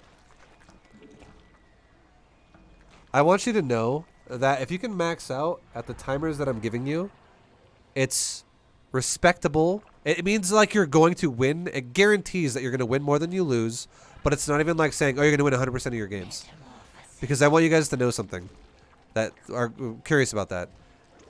The timers I'm giving you are not even remotely close to good macro at higher level play. It's not like, oh, well, if you can max out at 10:30, you're ready for Masters like level stuff. No. You can max out really fast in this game.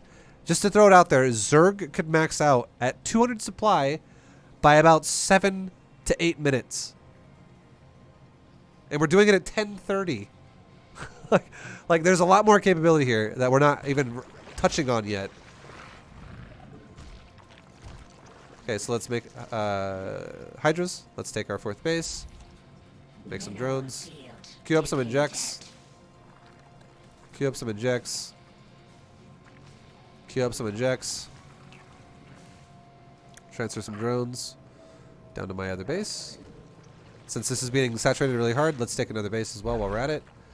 Keep making drones all the way to 85. Creep. Creep. Creep. Creep. Creep. Creep. Creep. And creep. Okay, drone count right now is at 81. We're almost done. We need to make some Hydras. Let's also make a infestation pit so I can go to get my upgrades going to 3-3. Get some injects going. Get some injects going. Get some injects going. Mineral field depleted. Transfer or saturate my gas. Transfer off the mineral into the gas. And now we're gonna saturate up here, and transfer. Just make a few extra drones. Let's grab one drone off and let's put it on another hatchery. Yeah, nice, nice, nice.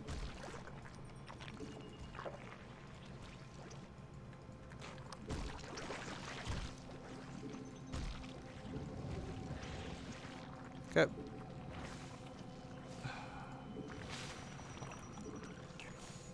Okay, now let's make Hydras. And now my spy is going to explode, right? Because I've been macroing well here, so well enough with my injects, so my spy is about to go tons of supply all at once.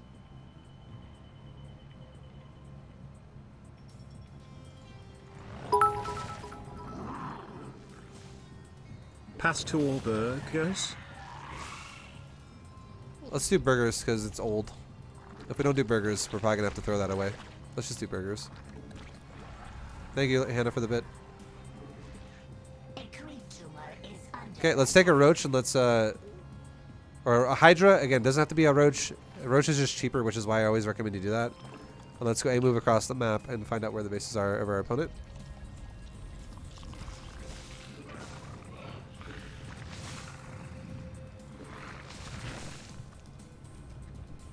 Are these max out timers what you recommend versus easy AI? I mean, you can. If you feel more comfortable practicing this against easy AI, go for it. That's fine. I'm not going to stop you. But 10:30 is what I think is respectable. If you're playing Silver League and you're trying to play efficiency, 10:30 is what I think you could do at Silver League. Okay, so now we know where our opponent is. Our opponent's closest base to us is right there. So we're going to attack from the right all the way through all the bases first. We're going to let our last round of Hydras we just made finish. Let's also start 3-3 upgrades. Get 3-3 upgrades going. Get a Lurker den. Now, select Alarmy. A move. Shift. A move. Shift. A move. Shift. A move. Shift. A move. Go to my Overseers. Tell them to follow a Hydralisk. So that way we can have them always around to like spot DTs or whatever. Okay. Let's also have a Hydra, or sorry, a Queen spawn creep there. Keep making keep making creep. Look at my supply as well while we're spreading creep. It's dropping, right? So 5S, hold H, and we're maxed again. Go back to spreading creep. Spread creep. Watch supply. I'm still watching supply. I don't have to stare the whole time at a creep tumor to know that I'm spreading a creep tumor, right? It's not that hard to do that. Especially once you do it so many times, it becomes like real second nature to you. And you really just want to focus on like your supply and making sure you're always close, very close to capping out repeatedly. Okay, so let's get Lurker upgrades in case we need them. Transfer a bunch of drones here. This is a horribly saturated base. Go up here or something. Brand new base is perfect. And then every other base is looking pretty decent. saturate my eject my bases. Eject the bases. And I know a lot of people keep jumping the gun and they're like, Vibe, what do you think about Masters League and Diamond League and Masters League and Platinum League? Guys, I will get there eventually. I promise. But I don't want to spend a lot of time answering Masters level questions and Diamond level questions in a silver video. So I promise I'll get there though. Just be a little patient. I'll get there. Loaded SC2, listened to Tiger Woods, choked up on the club, used a 3-iron, Fuck yeah. no pitching wedge for me, visualized my opponent throwing his pieces at my board and misusing pawns. Checkmate. Feel great now. Forgot to push play. But won a mental victory. Oh, congrats, Gecko. Thank you very much for the $100 donut, man. Much love, dude. Good God. Hell yeah. Thank you, dude. Guys, we're doing the same thing again. We're going to A-move the map, okay? We can actually see the army on our mini-map. A-move towards his army. Just because we see him coming on the mini-map. We're playing this game heavily through the mini-map. So we're going to do that first. Meanwhile, we spread our creep. Gecko, thank you very much, dude, for the 100. You're a fucking boss, dude. And I'm glad you really embraced the Tiger Woods chess analogies. Those are the best.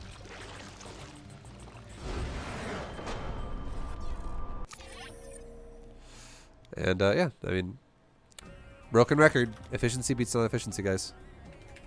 Look at resources lost. Look at supply and look at resources lost.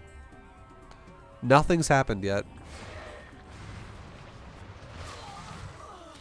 We actually just lost 7 drones to 2 adepts, and the drone count is still 63 versus 46. We would have been at 70 drones if that didn't happen. Right, and that's not even a huge investment for him either. That was actually a good attack for him. 2 adepts is cheap, and killing 7 drones with that is actually good. That is a good thing, but it's not about, oh, that was a good attack and that's the whole story. It's about, what if those adepts distracted him and it slowed down his build? What if his build is inefficient? There's lots of factors to this, and it's efficiency. It all culminates to, is it efficient or not? Like, look at the chrono boost. This is not efficient at all. This is just like max chrono boost sitting there, and it's probably because he's too focused on attacking me rather than setting up himself. People do it all the time. They always focus on their opponent way more than themselves in this game before they can actually handle it themselves. So now again, supplies are heavily in favor of Zerg Boy over here. Vaibu.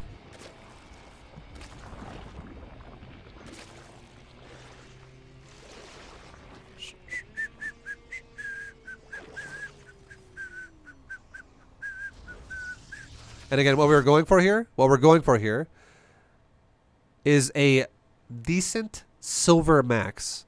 This is not even the best max you could ever pull off by any means. And with what I deem as a good silver max, what happens in the game? If we can keep up with the silver style, we still get to his base and we just steamroll.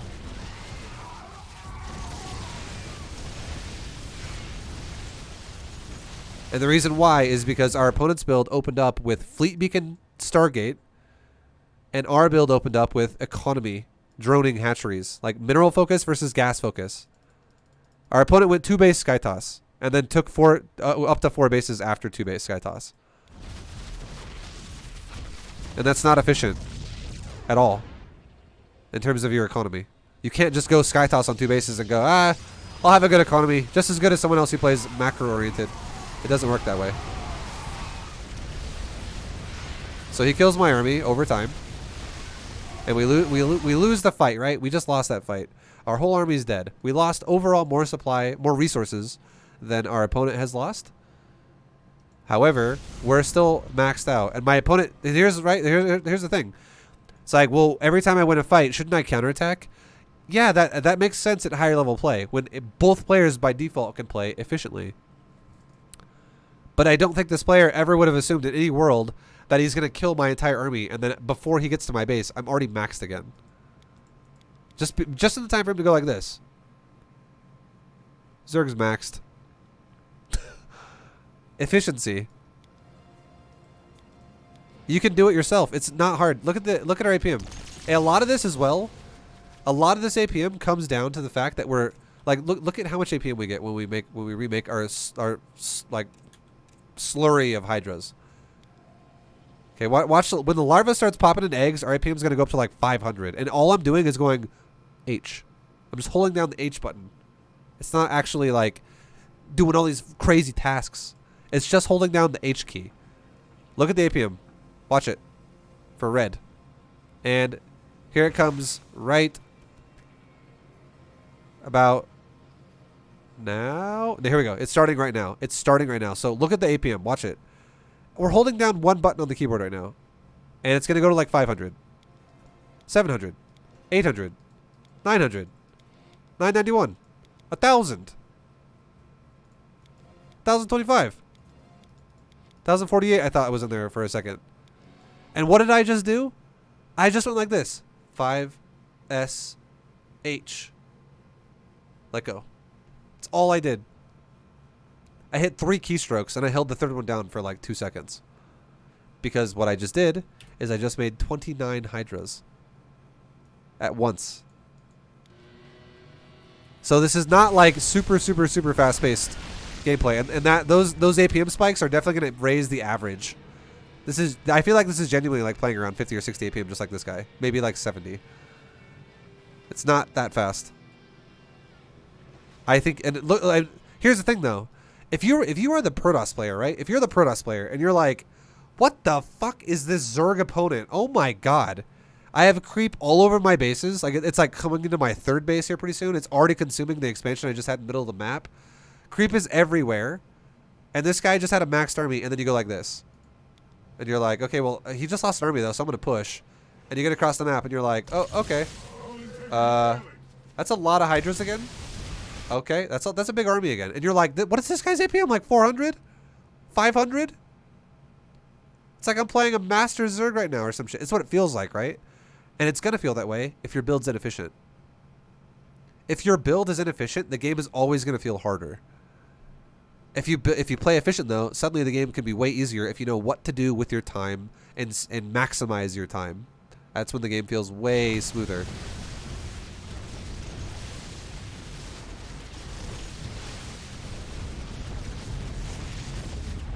Again, there's no micro here. It's just a move. It's just a move. A move, guys. Because again, we're not worried about micro yet. We ain't worried about that micro yet. Yeah.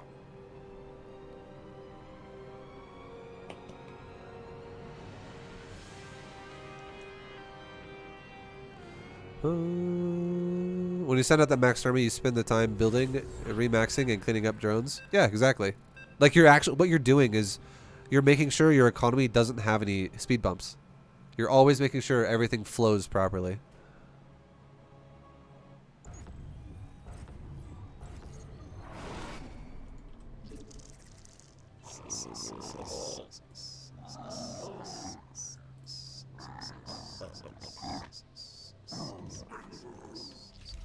Oh, Yo, yeah. Sergey Teddy, thank you very much for the sub, dude. Tier 1, much love. Thank you, man. Appreciate you. Thank you very much. My man.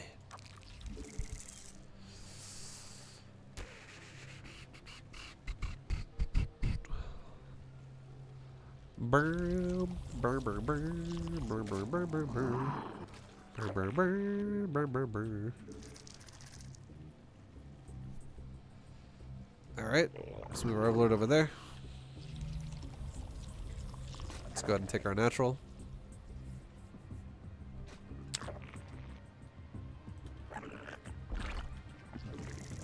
We require more minerals. Move our overlord to the front of our natural so we can guard it. And again, for vision purposes, in case this guy wants to cannon rush us or something. He's Protoss, right? Yeah, he's Protoss. So in case he cannon rushes me or something, now we at least see the front of our natural so we can deal with it if that happens.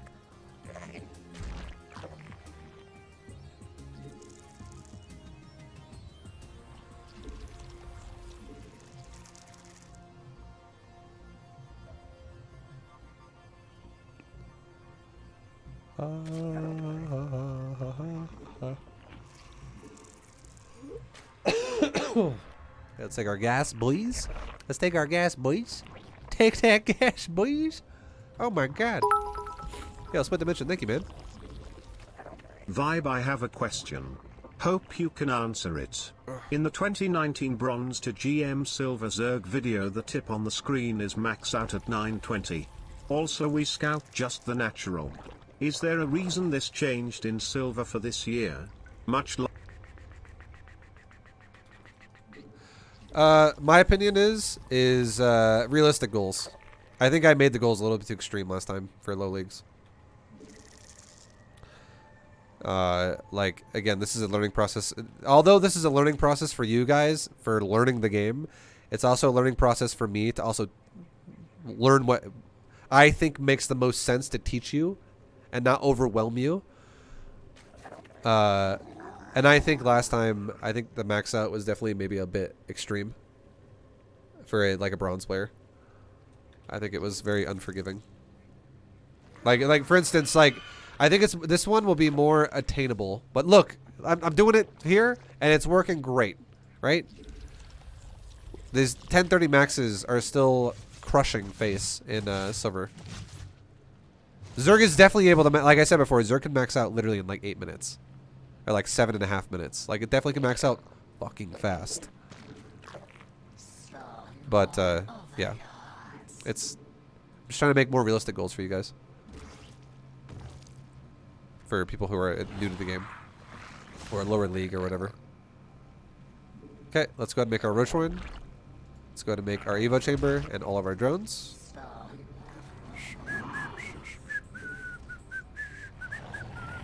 Also, last time, the concepts are similar from last time to this time, but I'm definitely talking a lot about efficiency this time. Like, the whole concept of if you can play the game efficiently, you can beat anyone who plays inefficiently. Efficiency beats inefficiency. That's like the core crux of this series this time. That concept. So it means don't overwhelm yourself and force yourself to play inefficiently, because the more weight you put on yourself, like you got to scout, you got to micro, you got to do this, you got to do that. If it means you can't macro properly, well, that means your build's now inefficient, and it means you lose to anybody who plays efficiently. So it's all about that concept, really, I guess, for the most part, for this part of the series.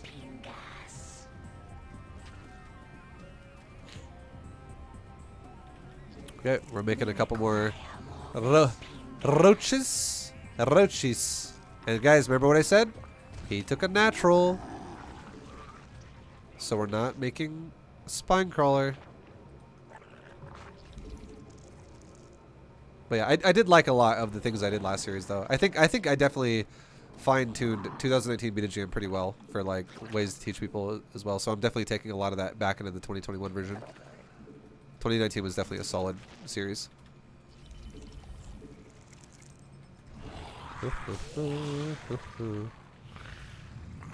I will say this, though. This is a fact. I do think the process to go from bronze to GM through all the leagues is slightly harder now than it was before. I do believe that. From experiencing it myself, I do think that this is a little bit more like the level of opponent on average is a little bit more extreme than it was before. Again, it's not by like, oh my god, it's leaps and bounds insanely different, but it's a little. It's like I would say it's like if last series was like a 4 out of 10 in terms of difficulty to go from bronze to plat, now it's like a 5 out of 10. It's like a little bit harder to get from bronze to plat for like newer players.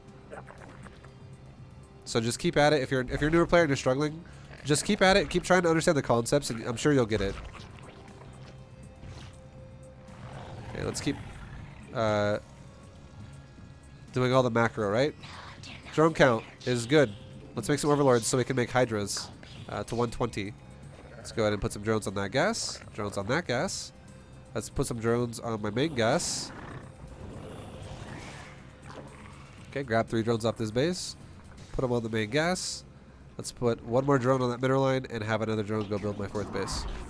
And look, we're getting all in now. Okay, so if we get all in, grab my drones, A move. Rally everything and start making roaches.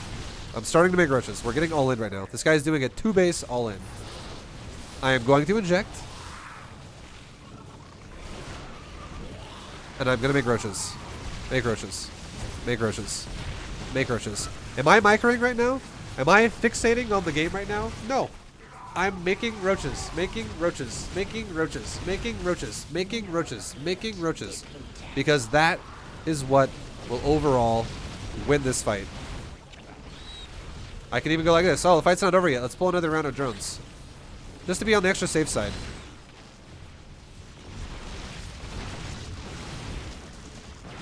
Let's go ahead and inject our bases, because again, that's the priority. And we just defended that all in. Now let's quickly resaturate my bases.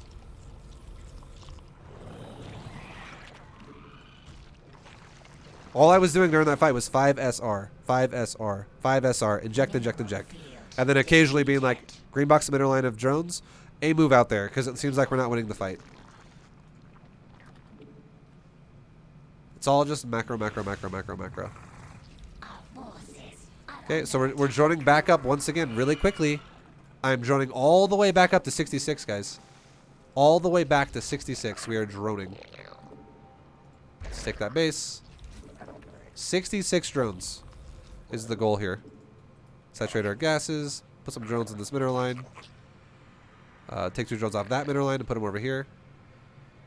Drone count is at 51. We're still going up. 55. Mineral field depleted. Inject. Inject. Not enough energy. Inject. 66. Okay, we're at 66. Awesome. Now, let's make hydras until 120 supply. G's vibe, you are strong. I'm here trying to soak the knowledge. And you get constantly people arguing your methods. Props to you. I don't think I could do this. Would have drive me nuts long ago. Thank you, DL Kane. I appreciate you, man. And yeah, it sometimes I will 100% say I mentally exhaust you a little bit, but it's okay. I'm glad so many people like it though. I mean, for real, it's worth it. All right, so we're actually above 120 supply, right? So I can't make hydras because I'm already there. So let's go back into drones one more time and go to 85. So like we're already at the checkpoint of the units because I had to make so many to not die to that all in. Let's go ahead and make our 2-1 upgrades for weapons and armor. Get our drones up to 85. We're at 86. Let's take another hatchery over here. And now we start making hydras and we max out on hydras. Now we can legit max on hydra. Let's go ahead and take some creep timbers. Creep timbers. Creep timber. Creep timber. Creep timber. Creep timber. Creep timber. Make some overlords. Inject. Inject. Inject. Transfer these drones off to a new base, like this one right here. Let's go ahead and grab the queen we just had and have this queen start injecting this base. Because we have a lot of active tumors, I feel like. We have a lot of active tumors already, so it looks like we're okay for creep for now. Let's make hydras. Make a bunch of hydras. Creep. Creep. Creep. Creep. Creep. Creep. Okay, creep. Make hydras. And now we're getting attacked again. And it's fine. You know what we should do? Group my army up. Rally point my army here. And make hydras. Inject my bases. Inject my bases. Inject my bases. I'm gonna saturate that smash gas. some beers like you smash that RT baby. Yeah, that's right. Thank you very much for the sub. Let's Garrett for the 21. I am just making hydras right now, guys, and I'm fixing my economy in the meantime. Make hydras. Make hydras. Inject my hatcheries. Inject my hatchery. Inject my hatchery. Inject my hatchery. Make hydras. And look, we just destroyed that fight. Efficiency. We'll worry more about micro once we can handle doing that at the same time as macro. But again, for now, it's just... Why am I winning these fights? It's not because, oh, Vibe's so fucking cool. He thinks he's so cool. He watched too many videos of cool guys that look at explosions. He thinks he's such a hard ass. No. That's not why at all. It's because if I don't micro and I play efficiently, I'm still going to win every fight. And this, I feel like this is proving my point repeatedly, where you don't have to micro to win fights in lower leagues, because all you have to do is play efficiently, because efficiency beats non-efficiency. Everything else is irrelevant. And once you get better and faster at efficiency, then you can do other shit with it. Okay, sorry. Let's inject our hatcheries. Get ready to go to a hive so we can go into better upgrades to 3-3. Inject our bases. Inject our hatcheries. Grab some drones here because it's oversaturated. Go down to this space down here. Switch them over. Maybe even take another base while we're at it, because this base is going to start getting oversaturated probably pretty soon. Okay, so we found out his third base is where we want to go. So let's A move his third. Shift A move the third. A move his natural. A move his main base. Control click my overlords, overseers. Have them follow a hydra, wherever a hydra is. Go to that one right there. Perfect.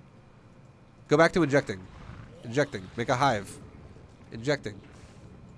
Injecting. Grab some drones. Put them on a new base. Down here. Awesome. Drone count. We're down by 4. 1, 2, 3, 4. Click. Good. Now, make hydras in the meantime while we're waiting for this army. And let's also make sure this is grouped. It is grouped. Let's rally to the mineral line for new drones. Let's rally here for army because we have new hatcheries selected here. And then we're inject again. Inject. Inject. Inject. Grab drones. Move them down. Spread some creep while we're at it. While we're spreading creep, we can just make hydras. Boom, boom. And keep consuming the map. Like that. Etc, etc, etc. Now let's look and see how this game operated, right? This guy was very aggressive. He was a 2-base aggression Protoss for sure. Like, he took a natural, but he went super ham on attacking me.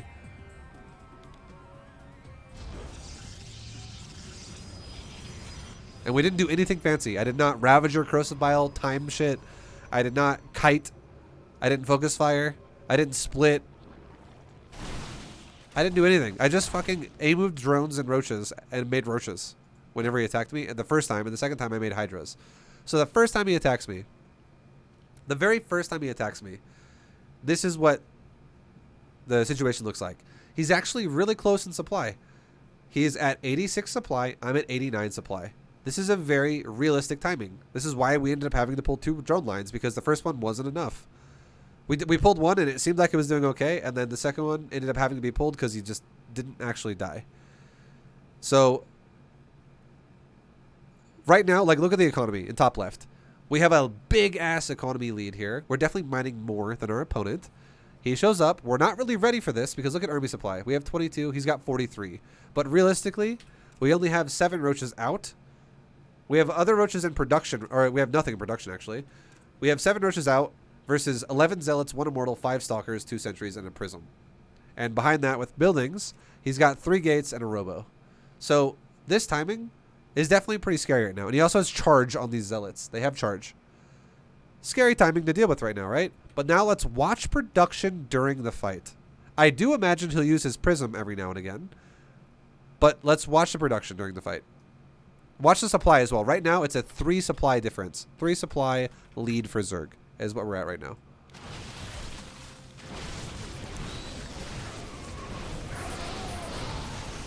Look at the production. There comes a couple stalkers. Production, production, production, production, production. 5ST, 5ST, 5ST. Production.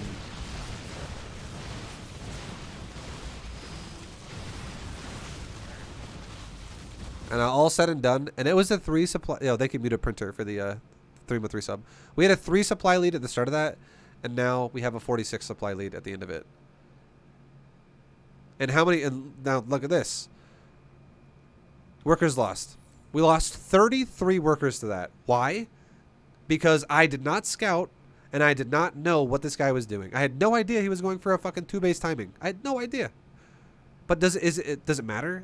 All I did was I went, oh, he's here. I have some safety roaches, like we always make. And then I went, okay, let's start making more roaches while he's here and pull my drone line. So we don't die. And at the end of the day, I lost 33 drones because of that. And let's see how many drones I have compared to what he has in probes. It's 34 to 43. We're actually down in workers by a little bit. After losing 33 drones, I'm only down by 9 drones. It's not even that bad. And then look at production. When the fight is over and I go back to mining, watch my production tab now. Now it's going to go back into making drones. So I will recover like in the snap of a finger. I'll be like 9 drones down. Look, I'm making 8 drones at once right now. 14 now. We're totally fine. Now what's the worker count look like? 42 to 43. How about now? 48 to 43. 51. We're taking a big fat lead again. We're trying to play efficient here, right? And we're going with these supply thresholds of what the build is. 2 base, we make about 6 roaches for safety. 2 base saturation, we make 6 roaches for safety. 3 base saturation, we go then up to 120 supply of safety. And then we get to 85 drones, and then we go max army the rest of the game. And now we're already on 85 drones. And we're going army like crazy now. And now our supply is skyrocketing. And now he's coming back for another timing. And right as he gets here, we're maxed out again, essentially. So we have, now this time it's no longer a 3 supply lead, guys. It's no longer like, well, Vibe's only ahead by 3 supply. Now it's Vibe's ahead by 90 supply. Or, sorry, 80 supply. For some reason, I thought that was 101. We're ahead by 80 supply right now. And this is, you know, not going to go well for Protoss, right? It's not going to go well at all. So he shows up, and I just have a lot of stuff. And the reason why that kind of stuff happens is because he's doing that timing, and the economy, like the reason why the follow-up was nowhere near as good as ours for the Protoss is because there just wasn't enough economy. Like the Protoss actually had more workers than we did after I defended myself, but the Protoss did not have as much emphasis on rebuilding or on like expanding upon his own economy behind that. Like for instance, still on 3 bases versus a Zerg on 5 bases. Like we're definitely going crazy ham on the economy side of things. We're playing efficiently as much as possible and trying to hit 5 SD, 5 SD, 5 SD as fast as we can. Like 5 used larva on something. And now we're scouting the map and we're going for that overseer follow trick on the Hydra, and we're just gonna go kill him now. And this is what the overall attack looks like when we get to his base. Again, it's another situation where he's just massively outgunned by sheer supply.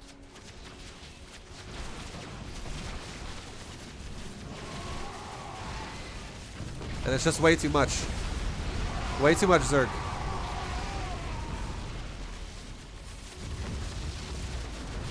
And once you get into this stage with Zerg, you can literally just remax. It's really hard for your opponent to deal with Zerg once Zerg gets like that.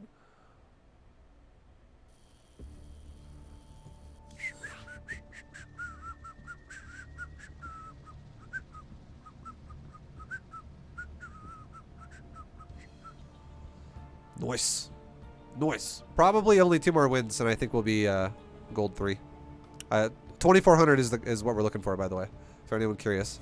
Once we're at 2400, that is gold 3. So we need another 44 points.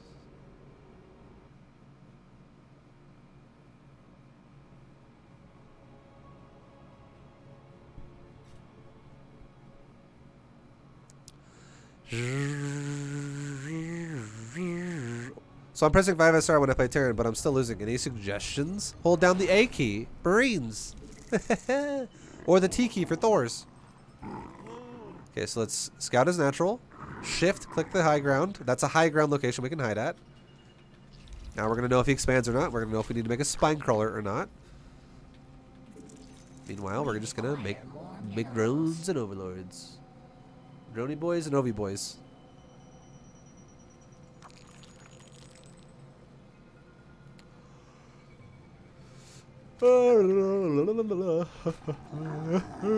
Second overlord. Sorry. Second overlord goes in the front of my natural. Nice. Nice. Second overlord goes in the front of the natural. Nice. Nice, dude. Nice. Hell yeah. Get our expansion. Click it. Shift 5. Now we have our both hatcheries in group 5. Hell yeah. Make drones. Dude.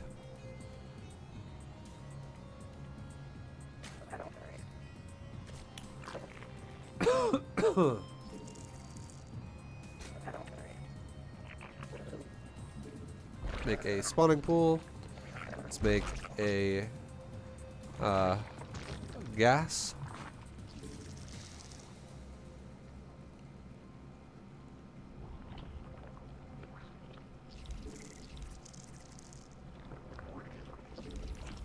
Mineral priority. Mineral priority.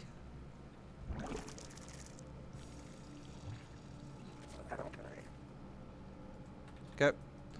Saturate my natural now, because we're fully saturated on the main mineral line and also the gas.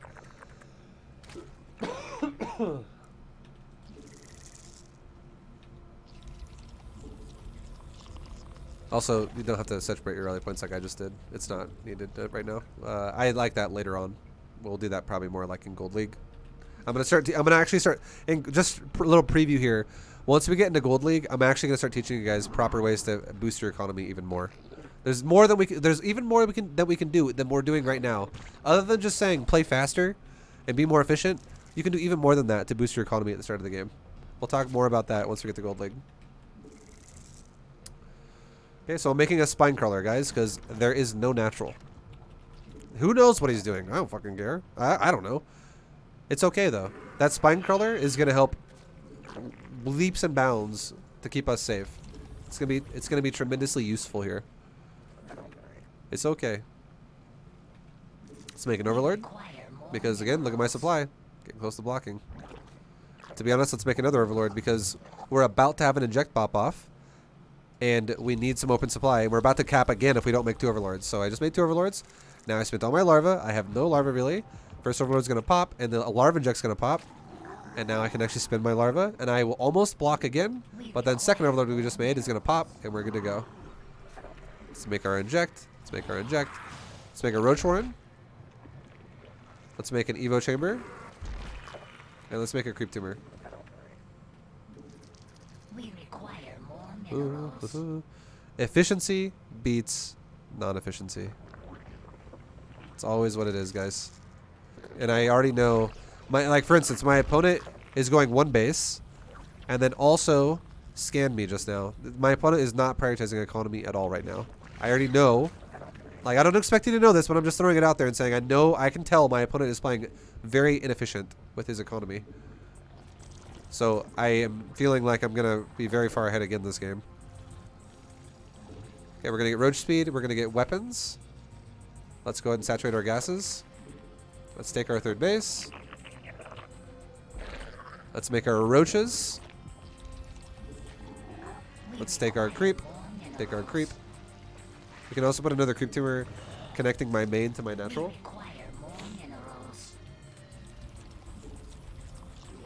Okay, put a creep tumor there.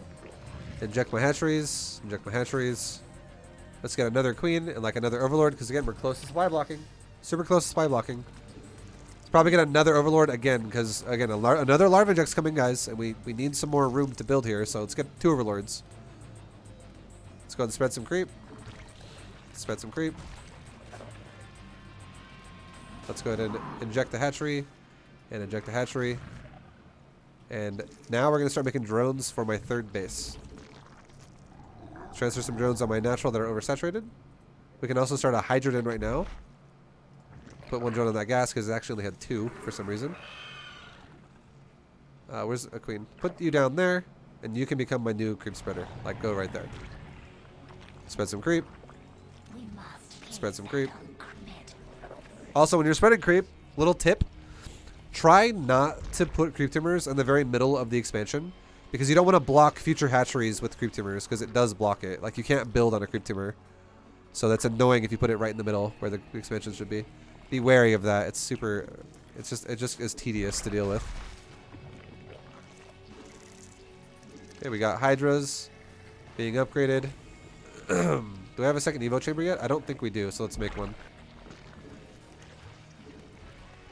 Let's take another base because we're about to be, we're fully saturated here, so we need another base.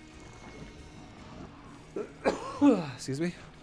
Okay, now what are we gonna do, guys? We're gonna make a few overlords.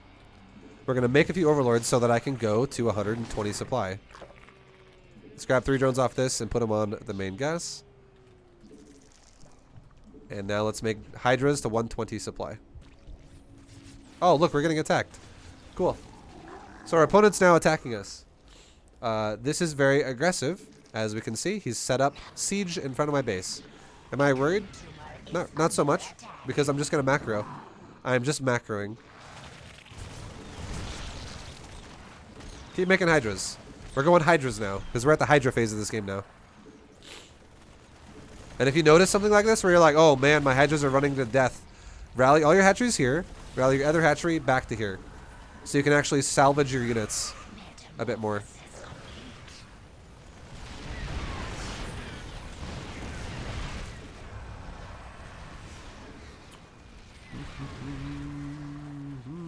Oh.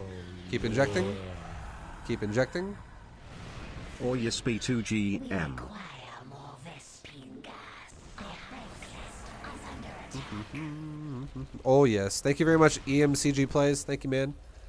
Okay. Keep making Hydras. We require more Vespine gas. Keep making Hydras, guys.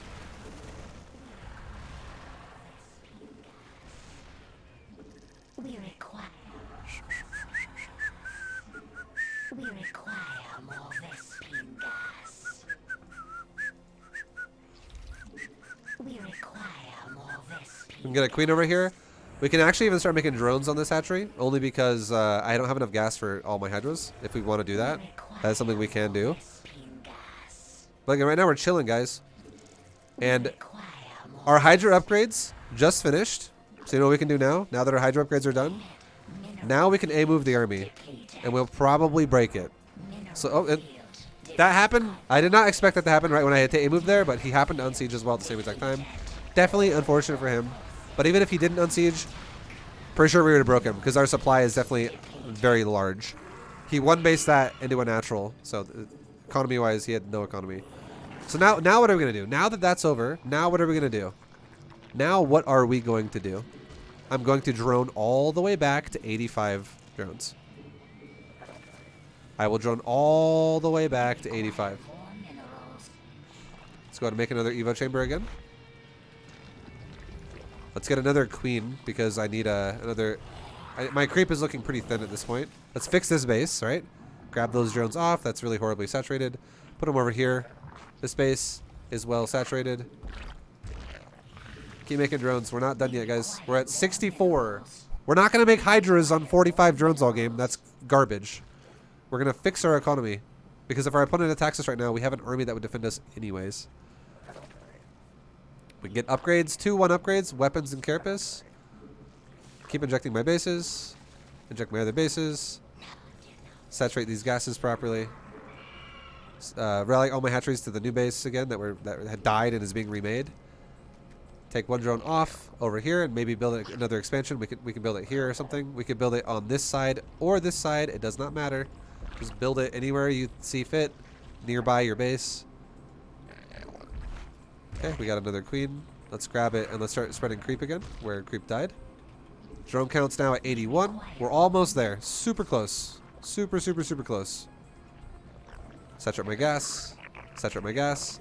And we're done. Drone count is done. Now, pure units. Pure units from this point on. Let's take a creep timber. Creep timber. Creep timber. And that's it. Now let's make a few more overlords so we can make Hydras. Injector hatcheries. Injector hatcheries. And injector hatcheries.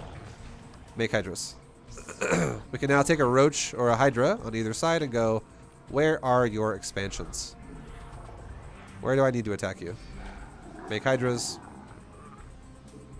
Again, we're missing the max out timer of this game, like the threshold, and the reason why is because we definitely got attacked pretty hard. Let's transfer some drones to a new base, and we can even take another base again. Why? Because the bases are mining out, and we're saturating pretty quickly here. Okay, let's start an infestation pit so we can go to a hive. Infestation pit. Inject. Inject. Inject. Okay. And now it looks like there's nothing on the left side. Alright, just kidding. There is something on the left side. Okay. Well then, let's go ahead and A move up here. Shift A move right there.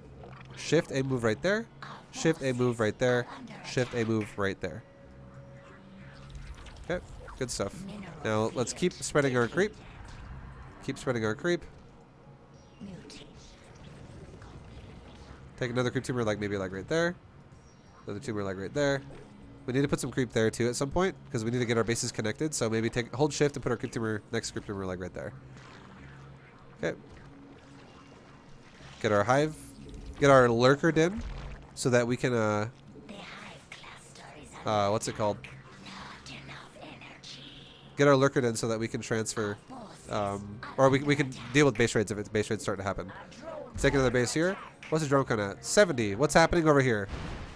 A big ass push is hitting my base right now. Okay, that's fine.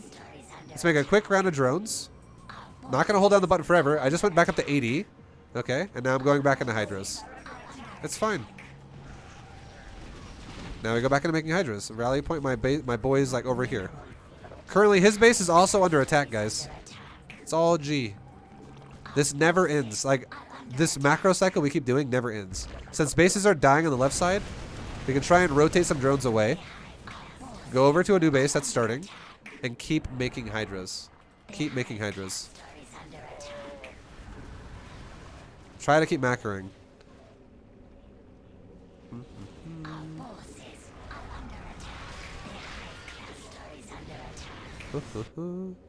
Make a queen here. Take our gases here. Inject our bases here. Inject our bases here. And now here's a cool trick we can do, okay? Let's grab some lurkers, just like 6 of them or so. And let's grab some hydras and make lurkers out of them. And the reason why we're doing this is so that if this game turns into a base trade, kind of like it is, this is where this technique is so effective, okay? And now look how he's setting up his army. Let's re-rally. Let's re-rally. Let's go like this. Main and natural rally into the main base. This base, and this base all rally right there. So now my army doesn't just run into die repeatedly. We can burrow our lurkers right there. Saturate our bases properly. What's my drone count at? 62? It's looking meh. It's looking meh right now. So here's what we can do as well. Let's take like this hatchery, and let's just make drones. Just make drones at it.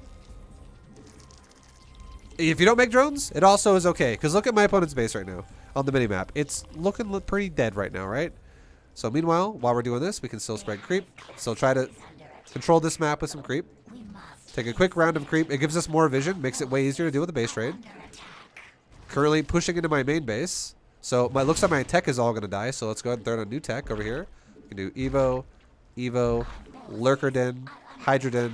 Take a new layer over here. Make a new spawning pool. We're building all of our tech again because it looks like our base is going to die. Again, it's okay if it does. It's not the end of the world, guys. We can do a quick A move. So look at our army and select the army.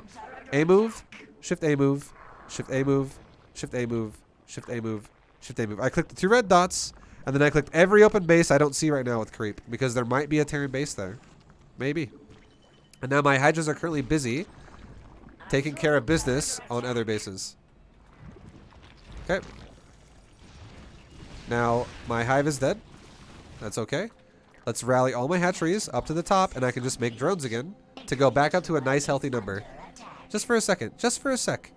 I'm just making my hatcheries back to a nice, healthy, smooth number of at least like 80-ish. That way I can recover quickly. Now, what about expanding again? My base is saturating really fast again. Let's expand again.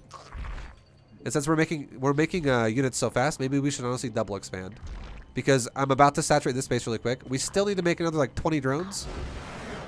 And I need to, keep making drones here for a second. And that's okay. Lurkers are so fucking good here in this base trade scenario. Super good. It's really hard for the Terran to just poke me and just drive over lurkers and die. That's why it's a nice idea to make a lurker den. Whenever the game turns into a situation like this, it makes it so much less pressure on you.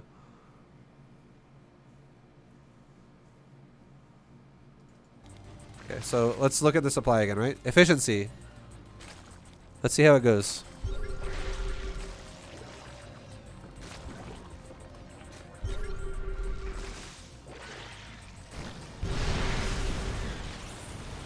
So as his timing shows up, he's down by like 40 supply or so.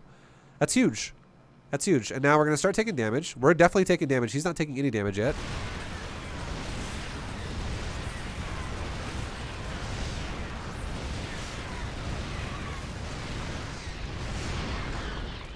There's a lot of death.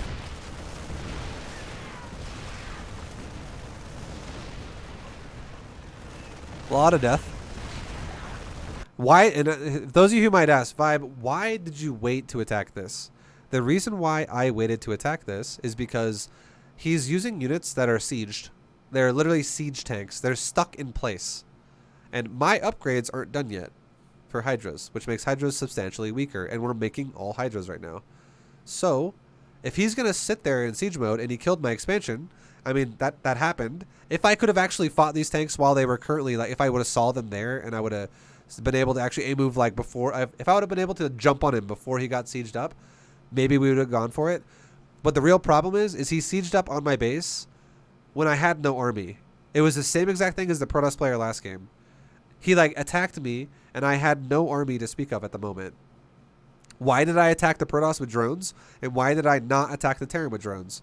The reason why I attacked the Protoss with drones is because the Protoss has an army that is going to push into my face really fast. It's mobile. It's an army that walks into your base and it kills your buildings really quickly and keeps going. So I don't have the luxury to stand there and be like, okay, we'll just mass. Because he's got like stalkers and immortals and they just walk forward. However, against a bunch of siege tanks, these units are just stuck there in place. And hold on. I don't even play StarCraft, but I enjoy watching you play. Thanks for the entertainment, man. Yo, Jayrung, thank you very much for the 10. I'm glad you like viewing. You should try it sometime. It's fun. Much love, dude. But like these units they're not pushing in my base right now.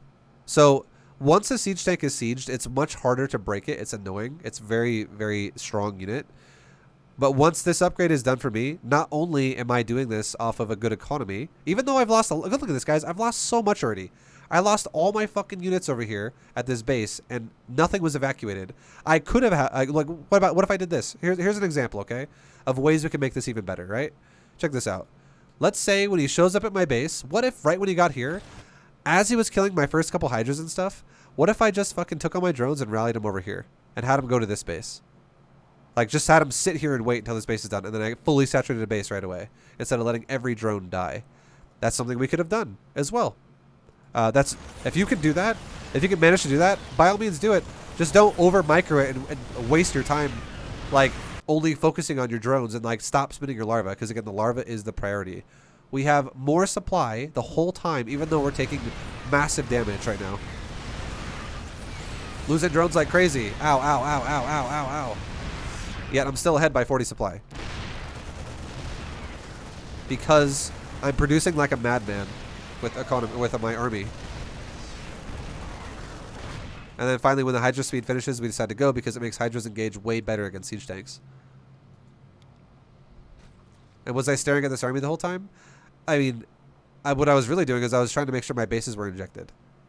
I was looking the area every now and again, sure. But I wasn't just staring at it like, just tunnel visioning it, like watching it, being like, I wonder what's going to happen. Like, what is he going to do? No, I'm going 5SH, 5SH, 5SH, 5SH, 5SH, 5SH, hatcheries, select larva, make Hydralisks. Over and over and over and over and over. And when my upgrade finished, I said go. And it just so happened to be right when he unsieged. Unfortunately for him, that sucks. So we took an even better fight than was supposed to be. That was still going to be a good fight either way, but it was even better because of that. And now look when the fight's over, right? Fight's over. And this kind of evened out a little bit. This is not even... It's somewhat close at the moment. But again, we're cranking out drones like crazy again right now because we have a good army already. And now we're taking this fat economy lead all over again. And our opponent is not making SCVs as fast as we are making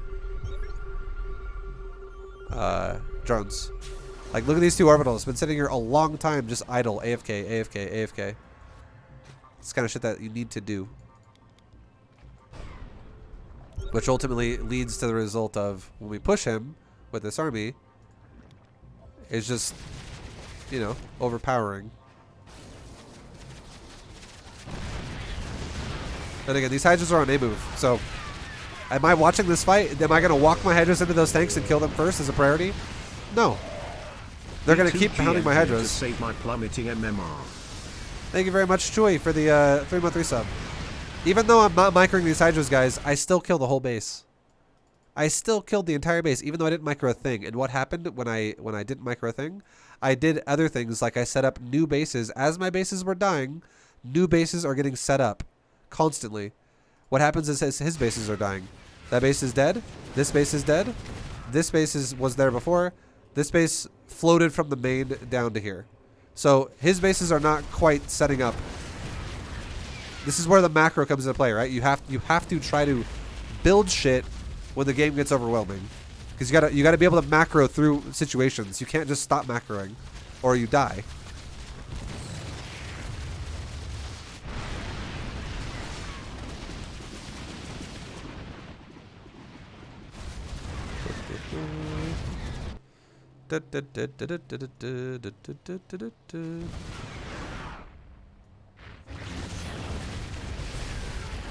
And then that was all she wrote. That's all she wrote, dude. But overall pretty not bad by my opponent, honestly. Olean, not bad, dude. Overall. But yeah, it's just, again, you just gotta play that efficient game, dude. Just gotta play that efficient game, boys. Just gotta play that efficiency.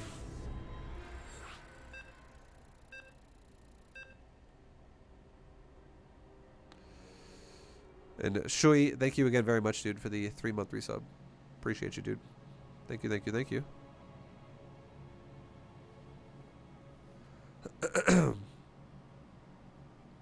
Alright. So now we got a ZVZ. So again, what are we going to do this game? I'm going to scout the natural. If he doesn't have one, I'm building a spine crawler. I kind of hope he 12 fools me so we can deal with 12 fool a little bit and talk about it. Also, Overlord placement changes now. Now that we're also talking about, like, now we're gonna aggressively scout with Overlords. Stop putting your Overlord over the cliff against Zerg specifically, because Zerg could have a Queen and Overlord and kill the Overlord of yours, because he can see it with his own Overlord, and the Queen can kill it. So what we're gonna do now against Zerg is we're gonna scout the natural, then we're gonna shift move our Overlord to a doorway. Like if my Overlord sits right there, I can still see the whole area right here. We just want to see the exit points of his base. Okay, let's take our natural.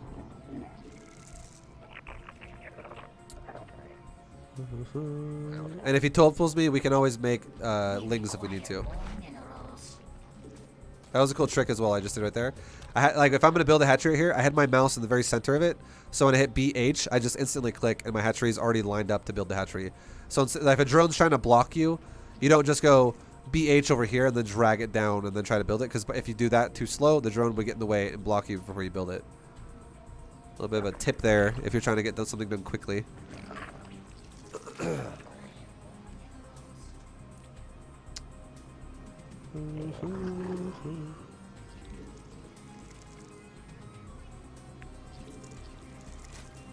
Okay, let's make our gas.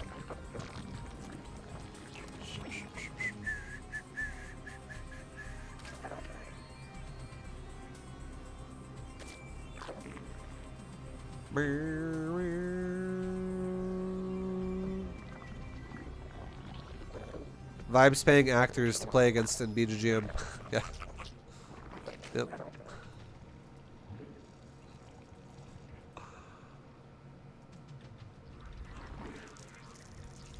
Okay, let's make a. This guy doesn't seem like he's 12 pulling me. He's expanded. Yeah, but look how late that expansion is, right? That expansion's very late. So we're not going to talk too much about what that means right now, but that definitely is a sign of some potential aggression. But I'm not going to make it, because the natural exists and this is Silver League, we'll just say fuck it. Let's not worry about it. Let's not worry about it. It is what it is for now. We'll just do our build as normal, as if there's an expansion there, because there's an expansion there. We'll learn more about timings of expansions later as we start learning how to scout people properly. Let's make a third queen. And let's start building our drones again to go into the roach build. And this is exactly what I was talking about. Look how the Overlord's sitting there. If I go, hey, get out of here, I can kill that Overlord. So Don't put your overlords right there anymore in ZVZ. You can potentially lose your overlord that way. Let's make another overlord because I'm going to supply block soon. Make another inject. Make another inject. Make our drones. Start a roach warren. Start a evo chamber. Start a creep tumor with this queen. And against Zerg, it's not ever a bad idea to make your second evo chamber faster than normal now, and you can wall off with it. So now I have a wall where if this guy all-ins me with speedlings, chances of me dying are very, very low. Okay, my second overlord as well. So, hey, what do you know, right? Awesome. So here's a cool trick you can do as well. If you start getting all in like this, build another evo chamber behind your queen. Watch this shit. And now what are we going to do behind this? Let's just make... We're getting all in right now, so let's just make roach warren. Or let's make roaches out of our roach warren. That's all we're going to do. Make roaches. Now check this out. I can make another evo chamber right there. Take our queen and move it up. This is called SimCity Defense. This takes a lot of practice to do. I am not going to say it's easy. I mean, it is easy if you know how to do it. But it's something that probably takes a bit to get used to, honestly.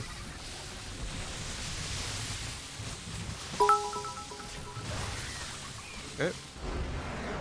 Okay, so he just all in the crap out of us. And remember how I said that hatchery was late? That's definitely a sign of aggression. Yeah. In ZVZ, it's never a bad idea. Let's actually talk about this game a bit here. It's never a bad idea. It's never a bad idea to... also, thank you for the bits, Chewy. Much love, man. Thank you, thank you.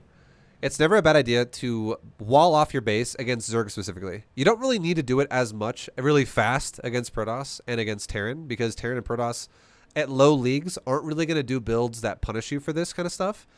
The only real build Protoss can do that punishes you is like a charge the all-in. And the thing about a charge the all-in is they could do it from the front door of your base, or they could fly a prism in your main base and just do it there. That could be very well what they do. So like, your wall wouldn't really matter a whole lot. Or if it's Terran... Same exact thing. Against Terran, the only thing it really stops against Terran is people who go for really early Hellions and try to like roast your drones. But here's what Terran can do. They could actually get a medevac early with their Hellions and drop it in your main base and roast your main base. So they bypass your wall. So it doesn't like... We'll probably make more walls with based off scouting and stuff like that when we play higher level players with Zerg, like as we progress. But in ZVZ, it is so fucking good because Zerg can't bypass your wall really fast if they're going to play aggressive. They don't have the ability to have a warp prism or a medevac because Zerg has to actually go all the way to a layer to get drop lords or get a Nidus worm, which is the two ways they can bypass a wall, which is a very big investment to do that. It's super expensive. And by then you already have roaches anyways, like it's whatever.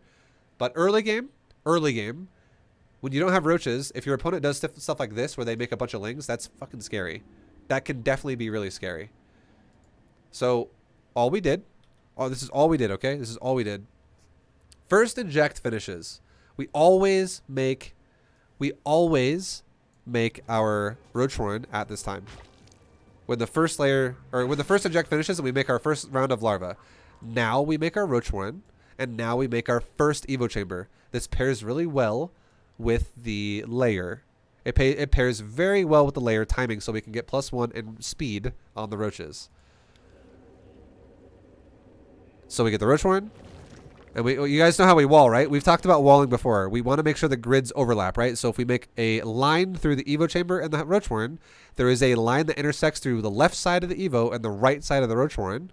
So if my unit stands in the middle gap area between the two buildings, it literally creates a wall.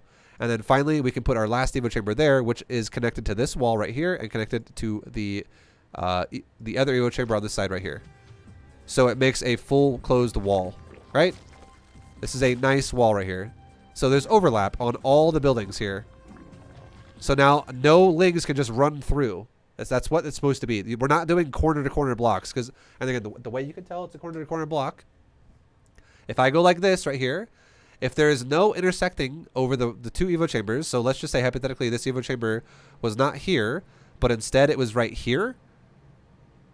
There's no intersecting from the other evo chamber if it was like right here. to the right a little bit more. So that means lings can literally run through the gap between the two evo chambers, which is the corner to corner block, and lings just spill through it. It's like holding water in your hand, and water just goes through it. They spill through the cracks. So we have no cracks in our wall. That's very important. Pop it. Thank you for the 2 bits. Now here's a cool trick, right? So when he gets here, and we're like, oh shit, we're getting attacked by a lot of lings. My queen, you got to be very careful about how you place your queen. Do not put your queen too far back, because if you put your queen too far back, it makes it to where lings could potentially run through your wall because their queen's not in the right spot. And it also makes it like if your queen's too far back, lings could potentially run through and surround your queen and get in your base. And it also makes it to where you also can't build an evo chamber behind the queen. If your queen is too far forward, it means your queen's going to get surrounded by way more lings really fast and get killed by like 6 lings at once instead of only 1 or 2. So putting your queen in the very center of the gap is very important if you're going to wall your base off against Zerg. And what it does is it limits the amount of damage your queen can take, first of all. But also, if your opponent is doing this shit right here where he's just like A-moving his lings into your queen like that, you can actually build an evo chamber. Literally just grab a drone off your mineral line. Don't panic. Just be like, drone, build evo right there. And I now connected these 2 evo chambers together with an actual wall. And the queen is now locked into death, essentially. And now this evo chamber fully seals the wall off.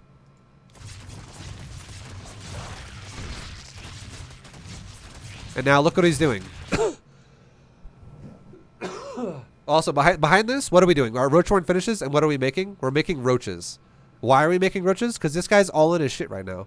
So we're trying to buy time to make roaches through macro. We're not microing anything. We're just macroing and building. Like, I guess you could say this is kind of micro with the way we build buildings, but I literally touched no units. Queen was on hold position, and it sat there before the lings even got here. And it sat there till it died. And then we just built a building behind it and locked off the door. And then our other queen is just aggroed onto the lings, and it's hacking lings, and we build an evo chamber, and the queen gets out of the way as we build the evo chamber. And the reason why we build an evo chamber is because this evo chamber is protruding over to the right, and this one is also protruding over to the right. So if we make another evo chamber right there, once again, there's an intersecting line that goes through all 3 evo chambers, which makes another wall behind the wall.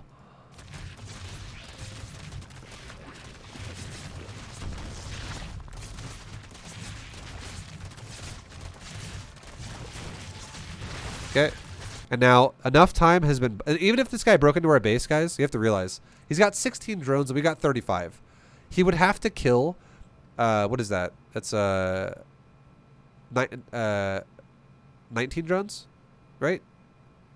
Yeah, he'd have to kill 19 drones just to break even. Just to break even, he'd have to kill 19 drones. And that's just my drones. It's not even assuming for the fact that look at the supply really fast. Ready for this? Look at this fucking supply during this. This is what we're getting with our like this big advantageous supply count here, because we have just more economy pumping more resources into our build here. We're tripling his gas and we're doubling his mineral income. So we have way more money to work with overall, which means our supply is growing at a rapid rate over his.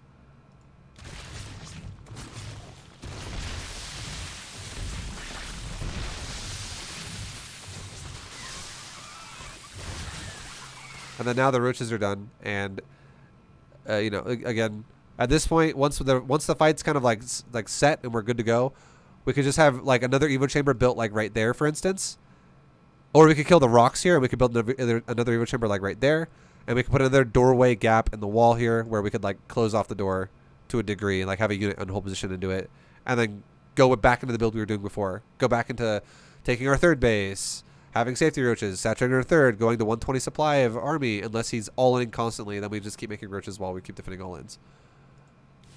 But he decided, I'm done, I quit. It's okay. So, it's all good. And I just want you guys to know, I just want you to know that even if we never built an evo chamber right here, at this point in the game, even if we never built an evo chamber at this point in the game, because again, the evo chambers is like, that's best case scenario. But even if we just let this shit break into my base and a bunch of lings moved or like rather, sorry, the Lings broke into my base and they got on top of this queen after this queen.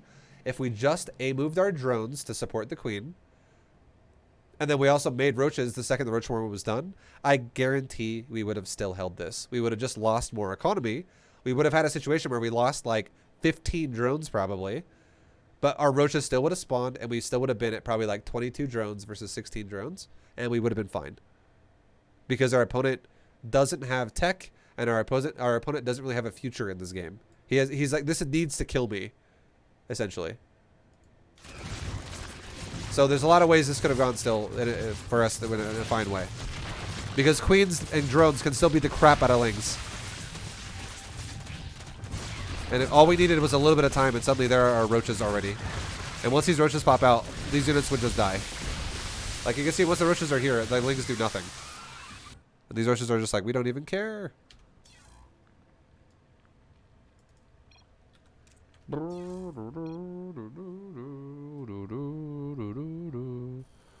Oh shit, boys. Guys, guess what? We just got ourselves 2400 MMR. Oh my god. It happened. 2402. Are you ready for it? You ready? Here it comes. And whoa. There it is, boys. Look at it. I'm just joking. Guys, there you go. That's our gold 3 promo right there. So now we're in Gold League. Now things are going to be a little bit more intense, a little bit more tough. And you know, I hope you guys learned a lot throughout Silver. It's going to get a little bit more intense now that we're in Gold League. Okay, now we got to pause that again. It's over. I got to watch the YouTube videos because this fucking game is broken. So I had to watch my old promo video. But thank you for watching, guys. Much love. I will see you guys in Gold. So keep practicing. Keep focusing on your efficiency. Keep focusing on your macro. And yeah, well, the game gets a little bit more intense now. It's just a little bit more now that we're in Gold. So I'll see you then. Much love. Good luck on your journey. And I'll see you next time. Peace, guys. See ya.